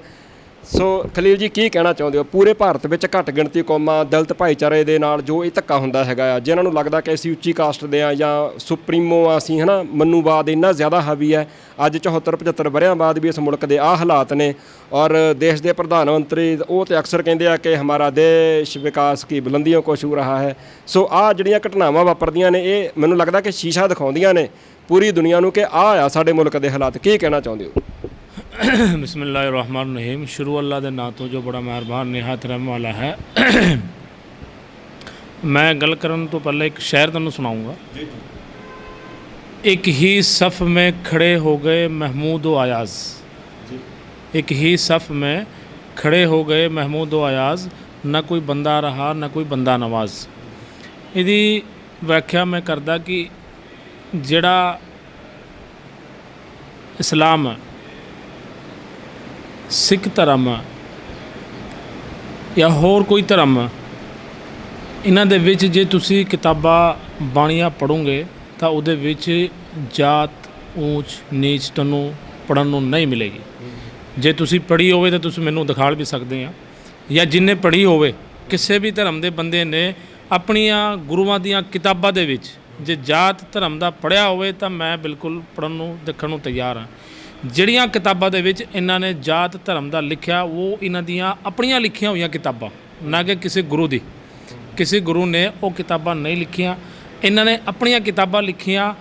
ਉਹ ਆਪਣੀਆਂ ਕਿਤਾਬਾਂ ਇਸ ਕਰਕੇ ਲਿਖੀਆਂ ਕਿਉਂਕਿ ਇਹਨਾਂ ਨੇ ਇਸ ਮੁਲਕ ਦੇ ਵਿੱਚ ਆਪਸ ਦੇ ਵਿੱਚ ਊਚ ਨੀਚ ਕਰਕੇ ਇਹਨਾਂ ਨੇ ਇੱਥੇ ਸਰਕਾਰਾਂ ਚਲਾਉਣੀਆਂ। ਸਾਡਾ ਗ੍ਰਹਿ ਮੰਤਰੀ ਰਾਤੋਂ ਰਾਤ ਚੰਡੀਗੜ੍ਹ ਆ ਕੇ ਚੰਡੀਗੜ੍ਹ ਨੂੰ ਕੇਂਦਰ ਦੇ ਵਿੱਚ ਸ਼ਾਮਿਲ ਕਰਨ ਦੀ ਘੋਸ਼ਣਾ ਕਰਕੇ ਚੱਲ ਜਾਣਾ। ਕੀ ਗ੍ਰਹਿ ਮੰਤਰੀ ਨੂੰ ਇਹ ਖਬਰ ਨਹੀਂ ਮਿਲਦੀ ਕਿ ਹਿੰਦੂ ਧਰਮ ਦੇ ਵਿੱਚੋਂ ਇੱਕ ਹਿੰਦੂ ਭਾਈ ਦੀ, ਜਿਹਨੂੰ ਉਹ ਹਿੰਦੂ ਕਹਿੰਦੇ ਆ ਕਿ ਸਾਰੇ ਹਿੰਦੂ ਆ, ਇੱਕ ਹਿੰਦੂ ਭਾਈ ਦੀ ਮੁੱਛਾਂ ਕਰਕੇ ਮੁੱਛਾਂ ਵੱਡੀਆਂ ਰੱਖਣ ਕਰਕੇ ਉਹਨੂੰ ਕਤਲ ਕਰ ਦਿੱਤਾ ਗਿਆ। ਕੀ ਅਮਿਤ ਸ਼ਾਹ ਨੂੰ ਉਹ ਖਬਰ ਨਹੀਂ ਮਿਲ ਰਹੀ ਹੈ? ਕੀ ਇੰਟੈਲੀਜੈਂਸ ਉਹਨਾਂ ਨੂੰ ਖਬਰ ਨਹੀਂ ਦੇ ਰਹੀ ਹੈ ਕਿ ਜੀ ਤੁਹਾਡੇ ਹਿੰਦੂ ਨੂੰ ਹਿੰਦੂਆਂ ਨੇ ਕਤਲ ਕਰ ਦਿੱਤਾ? ਜੇ ਉਹ ਹਿੰਦੂ ਆ ਤਾਂ ਉਹਨੂੰ ਕਤਲ ਕਿਉਂ ਕੀਤਾ? ਜੇ ਉਹ ਹਿੰਦੂ ਨਹੀਂ ਹੈ ਤਾਂ ਤੁਸੀਂ ਉਹਨੂੰ ਹਿੰਦੂ ਕਿਉਂ ਕਹਿੰਦੇ ਆ? ਫਿਰ ਤੁਹਾਨੂੰ ਹਿੰਦੂ ਕਹਿਣ ਦਾ ਅਧਿਕਾਰ ਨਹੀਂ ਹੈ। ਫਿਰ ਤੁਸੀਂ ਉਹਨੂੰ ਮੂਲ ਨਿਵਾਸੀ, ਦਲਿਤ, ਚਮਾਰ, ਤੁਸੀਂ ਉਹਨੂੰ ਕਹੋ, ਖੁੱਲ੍ਹਮ ਖੁੱਲ੍ਹਾ ਕਹੋ ਕਿ ਅਸੀਂ ਜਦੋਂ ਤੁਸੀਂ ਵੋਟਾਂ ਮੰਗਦੇ ਆ ਉਸ ਵੇਲੇ ਤੁਸੀਂ ਸਟੇਜ ਤੋਂ ਇਹ ਲਾਈਵ ਕਰੋ ਕਿ ਸਾਨੂੰ ਕਿੰਨੇ ਦਲਿਤ ਭਾਈਚਾਰੇ ਨੇ ਵੋਟਾਂ ਪਾਉਣੀਆਂ, ਤੁਸੀਂ ਹਿੰਦੂ ਨਹੀਂ ਹੋ, ਤੁਸੀਂ ਦਲਿਤ ਹੋ, ਅਸੀਂ ਉੱਚੀ ਜਾਤ ਦੇ ਬੰਦੇ ਆ, ਗ੍ਰਹਿ ਮੰਤਰੀ ਆ, ਸਾਡੀ ਸਰਕਾਰ ਕੇਂਦਰ ਦੇ ਵਿੱਚ ਆ, ਅਸੀਂ ਹਿੰਦੂ ਰਾਸ਼ਟਰ ਦਾ ਏਜੰਡਾ ਅੱਗੇ ਵਧਾਉਣਾ, ਅਸੀਂ ਹਿੰਦੂ ਰਾਸ਼ਟਰ ਨੂੰ ਅੱਗੇ ਲੈ ਕੇ ਜਾਣਾ, ਅਸੀਂ ਇਹ ਸਾਰਾ ਮੁਲਕ ਹਿੰਦੂ ਬਣਾਉਣਾ, ਤਾਂ ਤੁਸੀਂ ਕੀ ਸਾਨੂੰ ਵੋਟ ਪਾਓਗੇ? ਜੇ ਉਹ ਬੰਦੇ ਉੱਥੇ ਕਹਿਣ ਕਿ ਨਹੀਂ ਜੀ ਅਸੀਂ ਤਾਂ ਅਲੱਗ, ਤਾਂ ਫਿਰ ਉਹਨਾਂ ਨੂੰ ਹਿੰਦੂ ਕਿਉਂ ਕਹਿੰਦੇ ਆ? ਪਰ ਮੈਨੂੰ ਲੱਗਦਾ ਉਹ ਇਦਾਂ ਕਿਉਂ ਕਹਿਣਗੇ, ਹੈ ਨਾ? ਉਹਨਾਂ ਨੇ ਤਾਂ ਸਰਕਾਰ ਬਣਾਉਣੀ ਆ, ਉਹਨਾਂ ਨੂੰ ਤਾਂ ਪਤਾ ਕਿ ਇਹ ਲੋਕ ਇੰਨੇ ਅਵੇਅਰ ਨਹੀਂ ਹੈਗੇ, ਸੋ ਉਹਨਾਂ ਨੂੰ ਹਿੰਦੂ ਕਹਿ ਕੇ ਆਪਣੇ ਖਾਤੇ ਵਿੱਚ ਭੁਗਤਾ ਕੇ ਆਪਦੀਆਂ ਸਰਕਾਰਾਂ ਬਣਾ ਲੈਂਦੇ ਆ, ਹੈ ਨਾ? ਉਹ ਥੋੜ੍ਹੀ ਕਹਿਣਗੇ ਇੱਦਾਂ, ਹੈ ਨਾ, ਵੀ ਤੁਸੀਂ ਕੰਪੈਰੀਜ਼ਨ ਉਹ ਤਾਂ ਤੁਹਾਨੂੰ ਕਰਨਾ ਪਊਗਾ, ਹੈ ਨਾ? ਜਿਹੜੇ ਫਿਕਰਮੰਦ ਆ, ਜਿਹਨਾਂ ਨੂੰ ਲੱਗਦਾ ਕਿ ਉਹ ਸਾਡੇ ਭਾਈਚਾਰੇ ਦੇ ਲੋਕ ਆ, ਦੱਬੇ ਲਤਾੜੇ ਹੋਏ ਲੋਕ ਹੈਗੇ ਆ, ਇਹ ਤਾਂ ਤੁਹਾਨੂੰ ਸਮਝਾਉਣਾ ਪਊਗਾ ਉਹਨਾਂ ਨੂੰ। ਸਰਕਾਰ ਥੋੜ੍ਹੀ ਉਹਨਾਂ ਨੂੰ ਇਹ ਗੱਲ ਆਖੂਗੀ। ਮੇਰੀ ਸਾਰੇ ਭਾਈਚਾਰੇ ਨੂੰ, ਆਪਣੇ ਦਲਿਤ ਭਾਈਚਾਰੇ ਨੂੰ ਜਿਨ੍ਹਾਂ ਨਾਲ ਇਹ ਘਟਨਾ ਘਟੀ, ਮੈਂ ਉਸ ਪਰਿਵਾਰ ਨਾਲ ਦੁੱਖ ਵੀ ਸਾਂਝਾ ਕਰਦਾ ਕਿ ਬੜਾ ਮਾੜਾ ਹੋਇਆ ਕਿ ਉਹਨੂੰ ਇਹ ਵੀ ਅਧਿਕਾਰ ਨਹੀਂ ਹੈ ਕਿ ਉਹ ਮੁੱਛਾਂ ਰੱਖ ਕੇ ਇੱਕ ਖੁੱਲ੍ਹੀ ਆਜ਼ਾਦੀ ਨਾਲ ਜੀ ਸਕੇ। ਹਾਂ, ਪਰ ਉਹ ਜੀ ਸਕਦਾ, ਕੋਈ ਵੀ ਦਲਿਤ ਭਾਈ ਉੱਚਾ ਹੋ ਕੇ ਜੀ ਸਕਦਾ। ਉਹਨਾਂ ਨੂੰ ਸਰਕਾਰ ਦੀ ਲੋੜ ਨਹੀਂ ਹੈ, ਨਾ ਉਹਨਾਂ ਨੂੰ ਪ੍ਰਸ਼ਾਸਨ ਦੀ ਲੋੜ ਹੈ, ਕਿਉਂਕਿ ਪ੍ਰਸ਼ਾਸਨ ਉਹਨਾਂ ਦੀ ਹੈਲਪ ਨਹੀਂ ਕਰੇਗਾ। ਹੁਣੇ ਕੱਲ੍ਹ ਹੀ ਮੈਂ ਖਬਰ ਪੜ੍ਹ ਰਿਹਾ ਸੀ, ਉਹਦੇ ਵਿੱਚ ਹਾਈ ਕੋਰਟ ਨੇ ਜਿਹੜੇ ਦਿੱਲੀ ਦੇ ਗ੍ਰਹਿ ਮੰਤਰੀ ਆ, ਕੇਂਦਰੀ ਮੰਤਰੀ, ਉਹਨਾਂ ਨੇ ਇੱਕ ਬਿਆਨ ਦਿੱਤਾ ਸੀ, ਦੇਸ਼ ਕੇ ਗੱਦਾਰੋਂ ਕੋ ਗੋਲੀ ਮਾਰੋ ਸਾਲੋਂ ਕੋ ਡੈਸ਼ ਡੈਸ਼। ਤਾਂ ਹਾਈ ਕੋਰਟ ਨੇ ਉਹਨਾਂ ਨੂੰ ਬਰੀ ਕਰ ਦਿੱਤਾ, ਕਹਿੰਦਾ ਇਹ ਤਾਂ ਇੱਕ ਇਲੈਕਸ਼ਨ ਦਾ ਇੱਕ ਚੁਟਕਲਾ ਸੀ। ਦੂਜੀ ਖਬਰ ਮੈਂ ਪੜ੍ਹੀ, ਮੈਨੂੰ ਬੜੀ ਆਪਣੇ ਆਪ 'ਤੇ ਮਨੋਸ਼ੀ ਆਈ ਕਿ ਇਹ ਉਹ ਮੁਲਕ 70 ਸਾਲ ਹੋ ਗਏ ਇਸ ਮੁਲਕ ਨੂੰ ਆਜ਼ਾਦ ਹੋਏ ਨੂੰ, ਔਰ ਸੰਵਿਧਾਨ ਬਾਬਾ ਸਾਹਿਬ ਅੰਬੇਡਕਰ ਨੇ ਲਿਖਿਆ ਕਿ ਇਸ ਮੁਲਕ ਦੇ ਵਿੱਚ ਹਰ ਇੱਕ ਬੰਦੇ ਨੂੰ, ਮੁਲਾਜ਼ਮ ਨੂੰ, ਸਭ ਨੂੰ ਆਪਣੀ ਜ਼ਿੰਦਗੀ ਜੀਣ ਦਾ ਪੂਰਾ ਅਧਿਕਾਰ ਹੈ, ਕਿਉਂਕਿ ਉਹ ਇੱਕ ਗਿਆਨੀ ਹੋਣ ਦੇ ਬਾਵਜੂਦ ਇੱਕ ਰੱਬ ਦੇ ਵੀ ਬੜੇ ਕਰੀਬ ਬੰਦੇ ਸੀ ਬਾਬਾ ਸਾਹਿਬ ਅੰਬੇਡਕਰ। ਇਸ ਕਰਕੇ ਉਹਨਾਂ ਨੇ ਇੰਨੀ ਸਾਰੀਆਂ ਚੀਜ਼ਾਂ ਲਿਖੀਆਂ, ਪਰਮਾਤਮਾ ਨੇ ਉਹਨਾਂ ਦੇ ਜ਼ਿਹਨ ਦੇ ਵਿੱਚ ਉਹ ਚੀਜ਼ਾਂ ਪਾਈਆਂ ਜਿਹੜੇ ਕਿ ਬੜੇ ਬੜੇ ਵਿਦਵਾਨ, ਬੜੀਆਂ ਬੜੀਆਂ ਡਿਗਰੀ ਵਾਲੇ ਉਹ ਚੀਜ਼ਾਂ ਨਹੀਂ ਕਰ ਸਕੇ। ਇਹ ਦੇਖੋ ਤੁਸੀਂ, ਉਹ ਕਿੰਨੇ ਮਹਾਨ ਬੰਦੇ ਹੋਣੇ ਕਿ ਉਹਨਾਂ ਨੇ ਇੱਕ ਇੱਕ ਚੀਜ਼ ਲੈ ਕੇ ਮਜ਼ਦੂਰ ਤੋਂ ਅਫਸਰ ਤੱਕ, ਮੰਤਰੀ ਤੱਕ, ਪ੍ਰਧਾਨ ਮੰਤਰੀ ਤੱਕ, ਹਰ ਇੱਕ ਦਾ ਹੱਕ ਪੂਰੀ ਐਨ ਵਧੀਆ ਤਰ੍ਹਾਂ ਵਿਆਖਿਆ ਕਰਕੇ ਉਹਨਾਂ ਨੂੰ ਜੀਣ ਦਾ ਅਧਿਕਾਰ ਦਿੱਤਾ। ਪਰ ਗੱਲ ਇਹ ਵੀ ਉਹ ਜਿਹੜੀ ਵਿਆਖਿਆ ਵਧੀਆ ਤਰੀਕੇ ਨਾਲ ਕੀਤੀ ਆ, ਉਹਨੂੰ ਸਮਝਾਉਣਾ ਆਮ ਲੋਕਾਂ ਨੂੰ, ਜਿੱਦਾਂ ਪਹਿਲਾਂ ਚੌਧਰੀ ਜੀ ਵੀ ਕਹਿ ਕੇ ਹਟਿਆ ਵੀ ਲੋਕਾਂ ਨੂੰ ਅਗਿਆਨਤਾ, ਉਹ ਸਮਝਾਉਣ ਵਾਲਾ ਕੰਮ ਤੇ ਤੁਹਾਨੂੰ ਕਰਨਾ ਪਊਗਾ ਨਾ ਆਪਣੇ ਲੋਕਾਂ ਦੇ ਵਿੱਚ, ਵੀ ਆਪਣੇ ਲੋਕਾਂ ਨੂੰ ਤੁਸੀਂ ਸਮਝਾ ਸਕੋ ਬਈ ਉਧਰਲੇ ਖਾਤੇ 'ਚ ਨਾ ਭੁਗਤੋ, ਵੀ ਜੇ ਕੁੱਟ ਖਾ ਕੇ ਭੁਗਤਣਾ, ਜਿੱਦਾਂ ਚੌਧਰੀ ਜੀ ਨੇ ਕਿਹਾ ਕਿ ਕੁੱਟ ਨਾ ਉਡੀਕੋ ਕਿ ਜਦੋਂ ਕੁੱਟ ਪਾਉਂਗੇ ਫੇਰ ਆਪਾਂ ਠੀਕ ਹੋਵਾਂਗੇ, ਉਦੋਂ ਪਹਿਲਾਂ ਸਮਝ ਜਾਈਏ, ਹੈ ਨਾ। ਕੰਮ ਤੁਹਾਨੂੰ ਕਰਨਾ ਪਊਗਾ।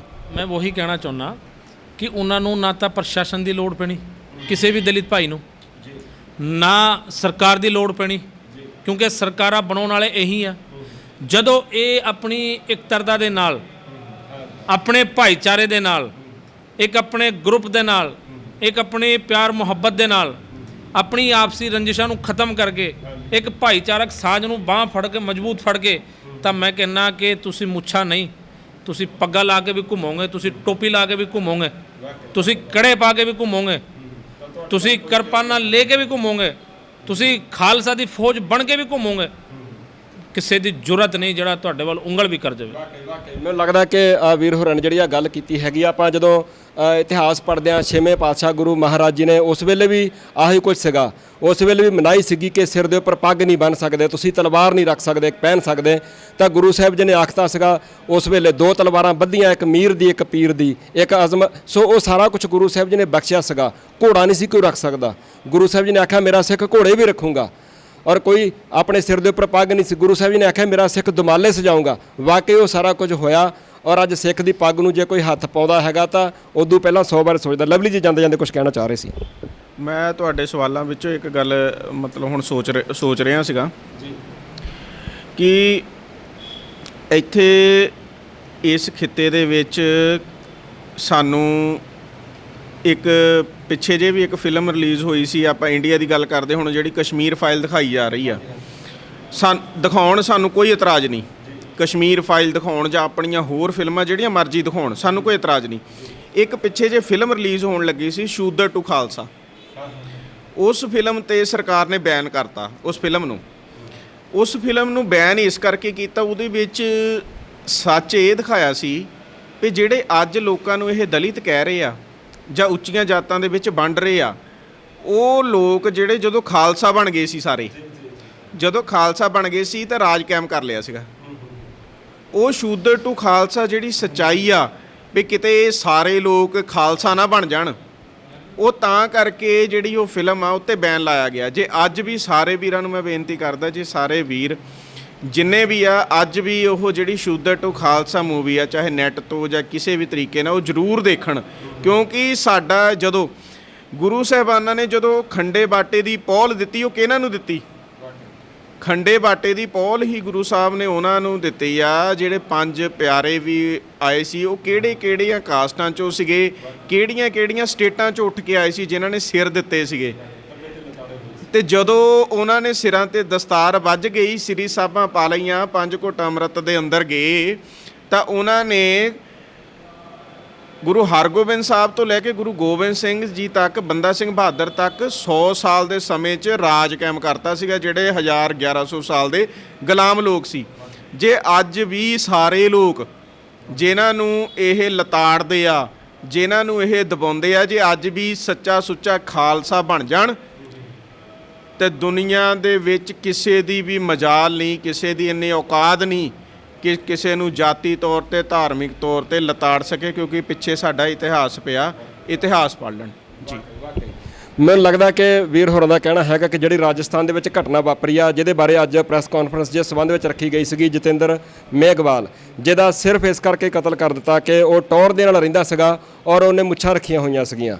ਸੋ ਅਖੀਰ ਦੇ ਵਿੱਚ ਇੱਕ ਸਿੱਖ ਪੱਤਰਕਾਰ ਹੋਣ ਦੇ ਨਾਤੇ ਮੈਂ ਵੀ ਇੱਕ ਦੋ ਗੱਲਾਂ ਕਹਿਣੀਆਂ ਚਾਹੁੰਦਾ। ਗੱਲਾਂ ਇਹੀ ਕਹਿਣੀਆਂ ਚਾਹੁੰਦਾ ਹੈ ਕਿ ਵਿਚਾਰਧਾਰਾਵਾਂ, ਇੱਕ ਉਹ ਵਿਚਾਰਧਾਰਾ ਹੈਗੀ ਆ ਸਾਹਿਬ ਸ੍ਰੀ ਗੁਰੂ ਗ੍ਰੰਥ ਸਾਹਿਬ ਮਹਾਰਾਜ ਜੀ ਦੀ ਵਿਚਾਰਧਾਰਾ, ਜਿਹੜੀ ਸਮੁੱਚੀ ਮਾਨਵਤਾ ਨੂੰ ਆਪਣੇ ਕਲਾਵੇ ਦੇ ਵਿੱਚ ਲੈਂਦੀ ਹੈ। ਇਹ ਫੈਸਲਾ ਆਮ ਲੋਕਾਂ ਨੇ ਕਰਨਾ, ਫੈਸਲਾ ਉਹਨਾਂ ਲੋਕਾਂ ਨੇ ਕਰਨਾ ਜਿਨ੍ਹਾਂ ਨੂੰ ਲੱਗਦਾ ਕਿ ਅਸੀਂ ਦੱਬੇ ਹੋਏ ਆ, ਜਿਨ੍ਹਾਂ ਨੂੰ ਲੱਗਦਾ ਕਿ ਅਸੀਂ ਛੋਟੀ ਕਾਸਟ ਨਾਲ ਸੰਬੰਧਿਤ ਹਾਂ, ਜਿਨ੍ਹਾਂ ਨੂੰ ਲੱਗਦਾ ਕਿ ਉੱਚ ਜਾਤੀਏ ਸਾਨੂੰ ਦਬਾ ਕੇ ਰੱਖਣਾ ਚਾਹੁੰਦੇ ਆ। ਸੋ ਫੈਸਲਾ ਉਹਨਾਂ ਲੋਕਾਂ ਨੂੰ ਕਰਨਾ ਪਊਗਾ ਕਿ ਅਸੀਂ ਉਸ ਵਿਚਾਰਧਾਰਾ ਵਾਲੇ ਬੰਨੇ ਖੜਨਾ ਜਿਹੜੀ ਵਿਚਾਰਧਾਰਾ ਸਾਨੂੰ ਸਭੇ ਸਾਂਝੀ ਵਾਲ ਸਦਾਨ ਤੋਂ ਕਿਸੇ ਨਾ ਦਿਸਾ ਬਾਹਰਾ ਜੀਓ ਵੀ ਸਾਨੂੰ ਆਪਦੇ ਕਲਾਵੇ ਵਿੱਚ ਲੈਂਦੀ ਹੈ, ਜਾਂ ਅਸੀਂ ਉਸ ਵਿਚਾਰਧਾਰਾ ਦੇ ਨਾਲ ਖੜਨਾ ਜਿਹੜੀ ਵਿਚਾਰਧਾਰਾ ਤੁਹਾਨੂੰ ਕਿੰਨੀਆਂ ਹੀ ਜ਼ਿਆਦਾ ਕਾਸਟਾਂ ਦੇ ਵਿੱਚ ਵੰਡ ਕੇ ਤੇ ਤੁਹਾਡੇ ਉੱਤੇ ਰਾਜ ਕਰਦੀ ਹੈ। ਸੋ ਫੈਸਲਾ ਆਮ ਲੋਕਾਂ ਨੇ ਕਰਨਾ। ਜਿਵੇਂ ਚੌਧਰੀ ਸਾਹਿਬ ਨੇ ਆਖਿਆ ਸੀਗਾ ਕਿ ਇਹ ਉਹਨਾਂ ਲੋਕਾਂ ਨੇ ਵੇਖਣਾ, ਇਹ ਸਾਡੇ ਲੋਕਾਂ ਨੇ ਵੇਖਣਾ ਕਿ ਅਸੀਂ ਉੱਚ ਜਾਤੀਏ ਜਿਹੜੇ ਲੋਕ ਹੈਗੇ ਆ, ਜਿਹੜੇ ਸਾਨੂੰ ਦਬਾ ਕੇ ਰੱਖਣਾ ਚਾਹੁੰਦੇ ਆ, ਵੀ ਉਹਨਾਂ ਦੇ ਕੋਲੋਂ ਕੁੱਟ ਖਾ ਕੇ, ਆਪਣੇ ਪਰਿਵਾਰਾਂ ਦੇ ਨੁਕਸਾਨ ਕਰਵਾ ਕੇ ਉਹਨਾਂ ਲੋਕਾਂ ਦੇ ਕੋਲੋਂ ਫਿਰ ਅਸੀਂ ਆਪਣੇ ਘਰਾਂ ਵੱਲ ਨੂੰ ਮੋੜੇ ਪਾਉਣੇ ਆ, ਜਾਂ ਅਸੀਂ ਉਹ ਸਾਰਾ ਕੁਝ ਹੋਣ ਤੋਂ ਪਹਿਲਾਂ ਅਸੀਂ ਸਮਝ ਕਰਕੇ ਤੇ ਆਪਾਂ ਉਹਨਾਂ ਦੇ ਚੁੰਗਲ ਵਿੱਚੋਂ ਛੁਟਕਾਰਾ ਪਾਉਣਾ ਹੈਗਾ। ਫੈਸਲਾ ਉਹਨਾਂ ਲੋਕਾਂ ਨੇ ਕਰਨਾ। ਵਿਚਾਰਧਾਰਾ, ਇੱਕ ਵਿਚਾਰਧਾਰਾ ਤੁਹਾਨੂੰ ਕਲਾ ਵਿੱਚ ਲੈਂਦੀ ਹੈ, ਇੱਕ ਵਿਚਾਰਧਾਰਾ ਤੁਹਾਨੂੰ ਵੰਡ ਕੇ ਤੇ ਤੁਹਾਨੂੰ ਕੁੱਟਦੀ ਹੈ। ਸੋ ਫੈਸਲਾ ਆਮ ਲੋਕਾਂ ਨੇ ਕਰਨਾ। ਜ਼ਰੂਰ ਕਮੈਂਟ ਕਰਕੇ ਦੱਸਿਓ ਜਿੰਨੀ ਵੀ ਸੱਜਣ ਗੱਲਬਾਤ ਨੂੰ ਸੁਣ ਰਹੇ ਨੇ ਕਿ ਹੁਣ ਤੱਕ ਜਿੰਨੀਆਂ ਵੀ ਗੱਲਾਂ ਬਾਤਾਂ ਹੋਈਆਂ ਉਹਨਾਂ ਸਾਰੀਆਂ ਗੱਲਾਂ ਦੇ ਬਾਬਤ ਤੁਹਾਡੀ ਕੀ ਰਾਏ ਹੈਗੀ ਆ। ਜ਼ਰੂਰ ਕਮੈਂਟ ਕਰਕੇ ਦੱਸਿਓ ਕਿ ਭਾਰਤ ਦੇ ਵਿੱਚ ਅੱਜ 74-75 ਵਰ੍ਹਿਆਂ ਬਾਅਦ ਵੀ ਜੋ ਕੁਝ ਵਾਪਰ ਰਿਹਾ ਹੈਗਾ, ਛੋਟੀ ਕਾਸਟਾਂ ਦੇ ਲੋਕਾਂ ਦੇ ਨਾਲ ਉੱਚ ਜਾਤੀਏ ਧੱਕਾ ਕਰਦੇ ਆ, ਉਹਨਾਂ ਮਸਲਿਆਂ ਦਾ ਹੱਲ ਕੀ ਹੈਗਾ ਤੁਹਾਡੇ ਮੁਤਾਬਕ। ਜ਼ਰੂਰ ਕਮੈਂਟ ਕਰਕੇ ਦੱਸਿਓ। ਬਹੁਤ ਬਹੁਤ ਧੰਨਵਾਦ।